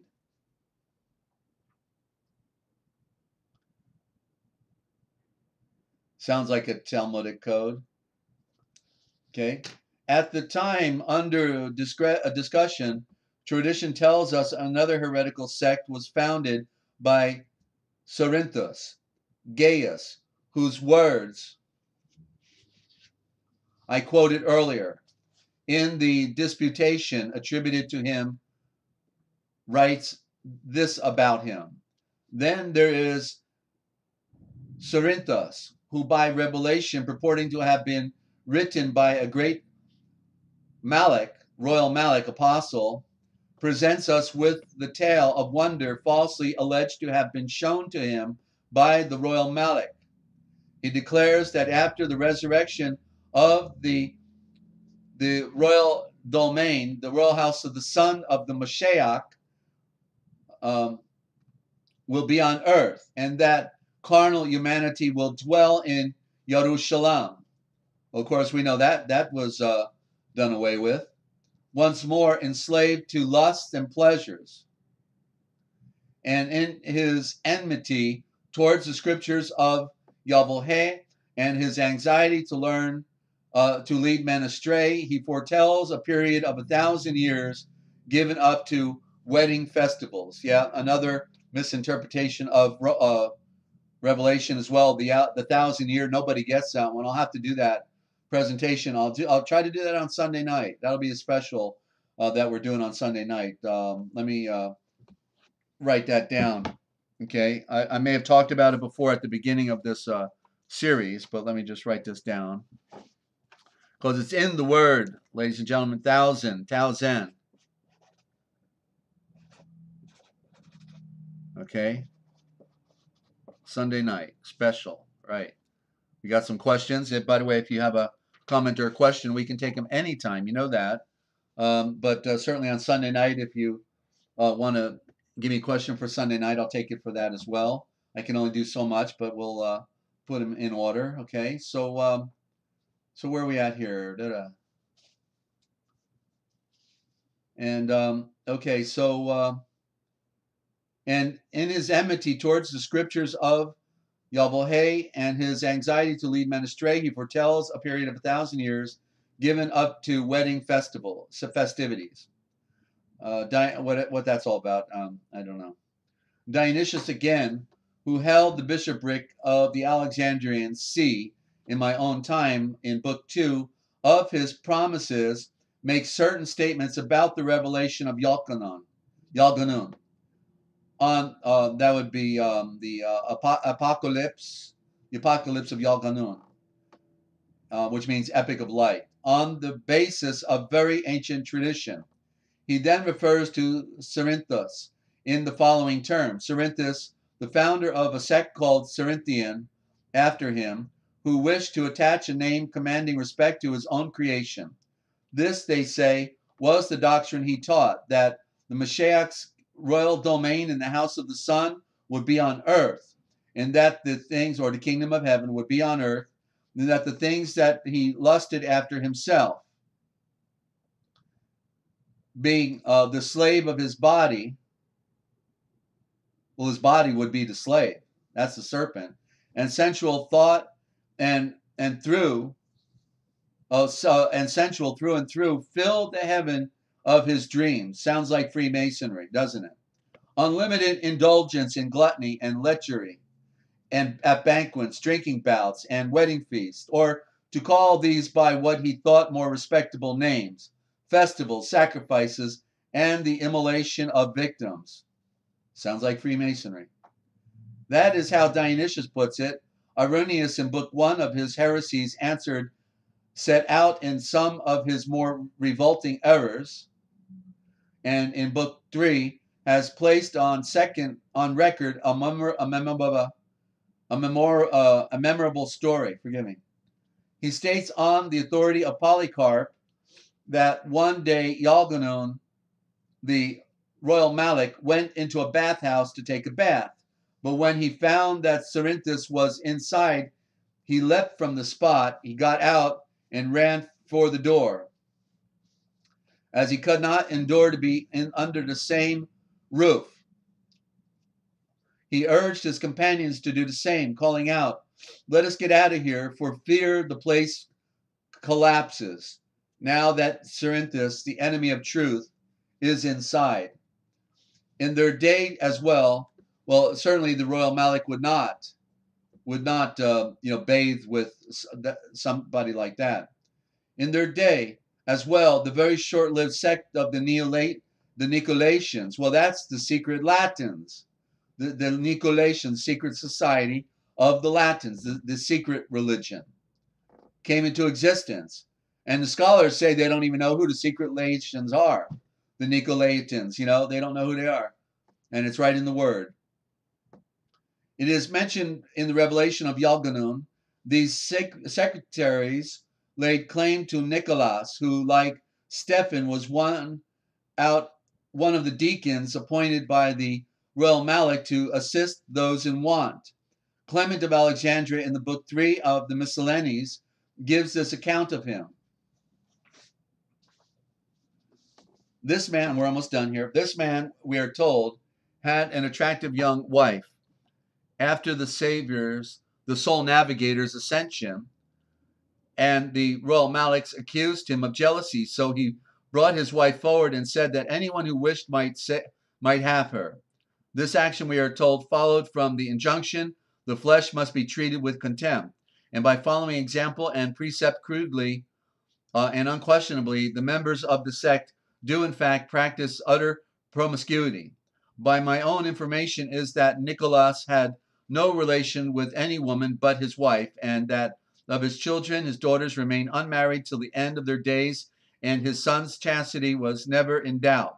Such being the case, his bringing the wife whom he loved so jealously into the midst of the royal Malik game was the renunciation of desire, and it was mastery of the pleasures so eagerly sought, and that taught him the rule, treat the flesh with contempt. For in obedience to the sole navigator's command, I imagine he had no wish to serve two masters, pleasure and Yahweh. It is followed that Matthias also taught this, and that we must fight against the flesh and treat it with contempt, never yielding to it for pleasure's sake, but must nourish the soul through the victory of light and knowledge. So much more for those who during the period endeavor to twist the truth, only to be extinguished completely in less time than it takes to tell. And of course, so that was an extreme, that somebody was following there, because obviously it'd be like saying, well, we shouldn't eat food anymore, to say that when we're married, we wouldn't have sex anymore, right? But of course, our scriptures tell us plainly that in marriage, sex is honorable and the bed is undefiled, and so, but yeah, there were those who would go to extremes in all traditions, and usually the priest, he didn't follow it anyway. He was just getting everyone else to follow it. That's how they do it. So, in other words, don't do as I say, or don't do as I do as I say. That type of thing. Certainly. So there we have it, ladies and gentlemen, the forbidden history, what they didn't want you to know, but we tell right here. And so it looks like a wrap. We've done enough damage for one day, or repaired.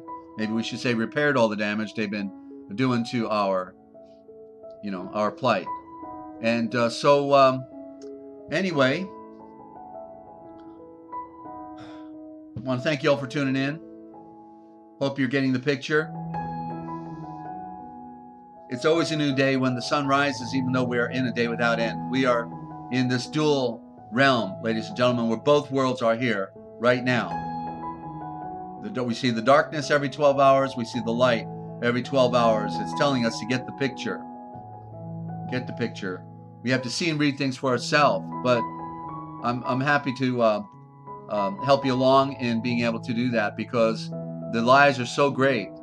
When I used to receive all this from Yeshua, I used to think, well, geez, these are the mysteries. I'm not supposed to share them. But when I realized the fundamental problem is that nobody knows how to read, ladies and gentlemen. We were never taught to read for ourselves. We were told this is what it is, and that is what it wasn't.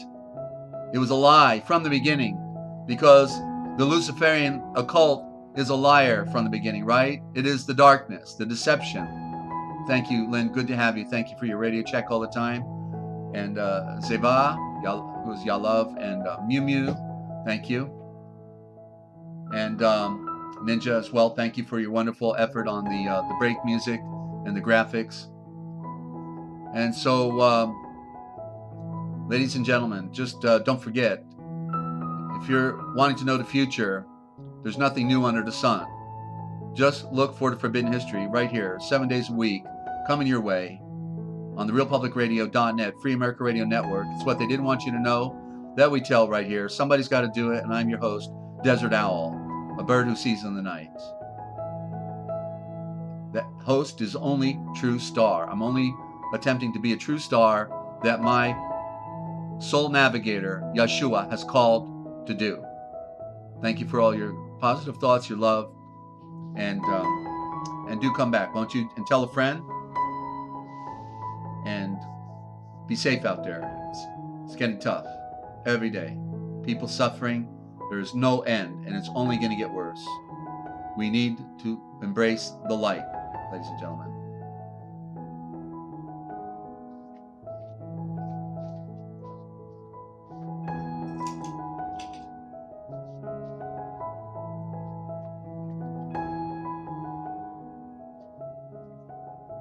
Our Savior is our soul navigator. You got it here first on the RealPublicRadio.net, Free America Radio Network.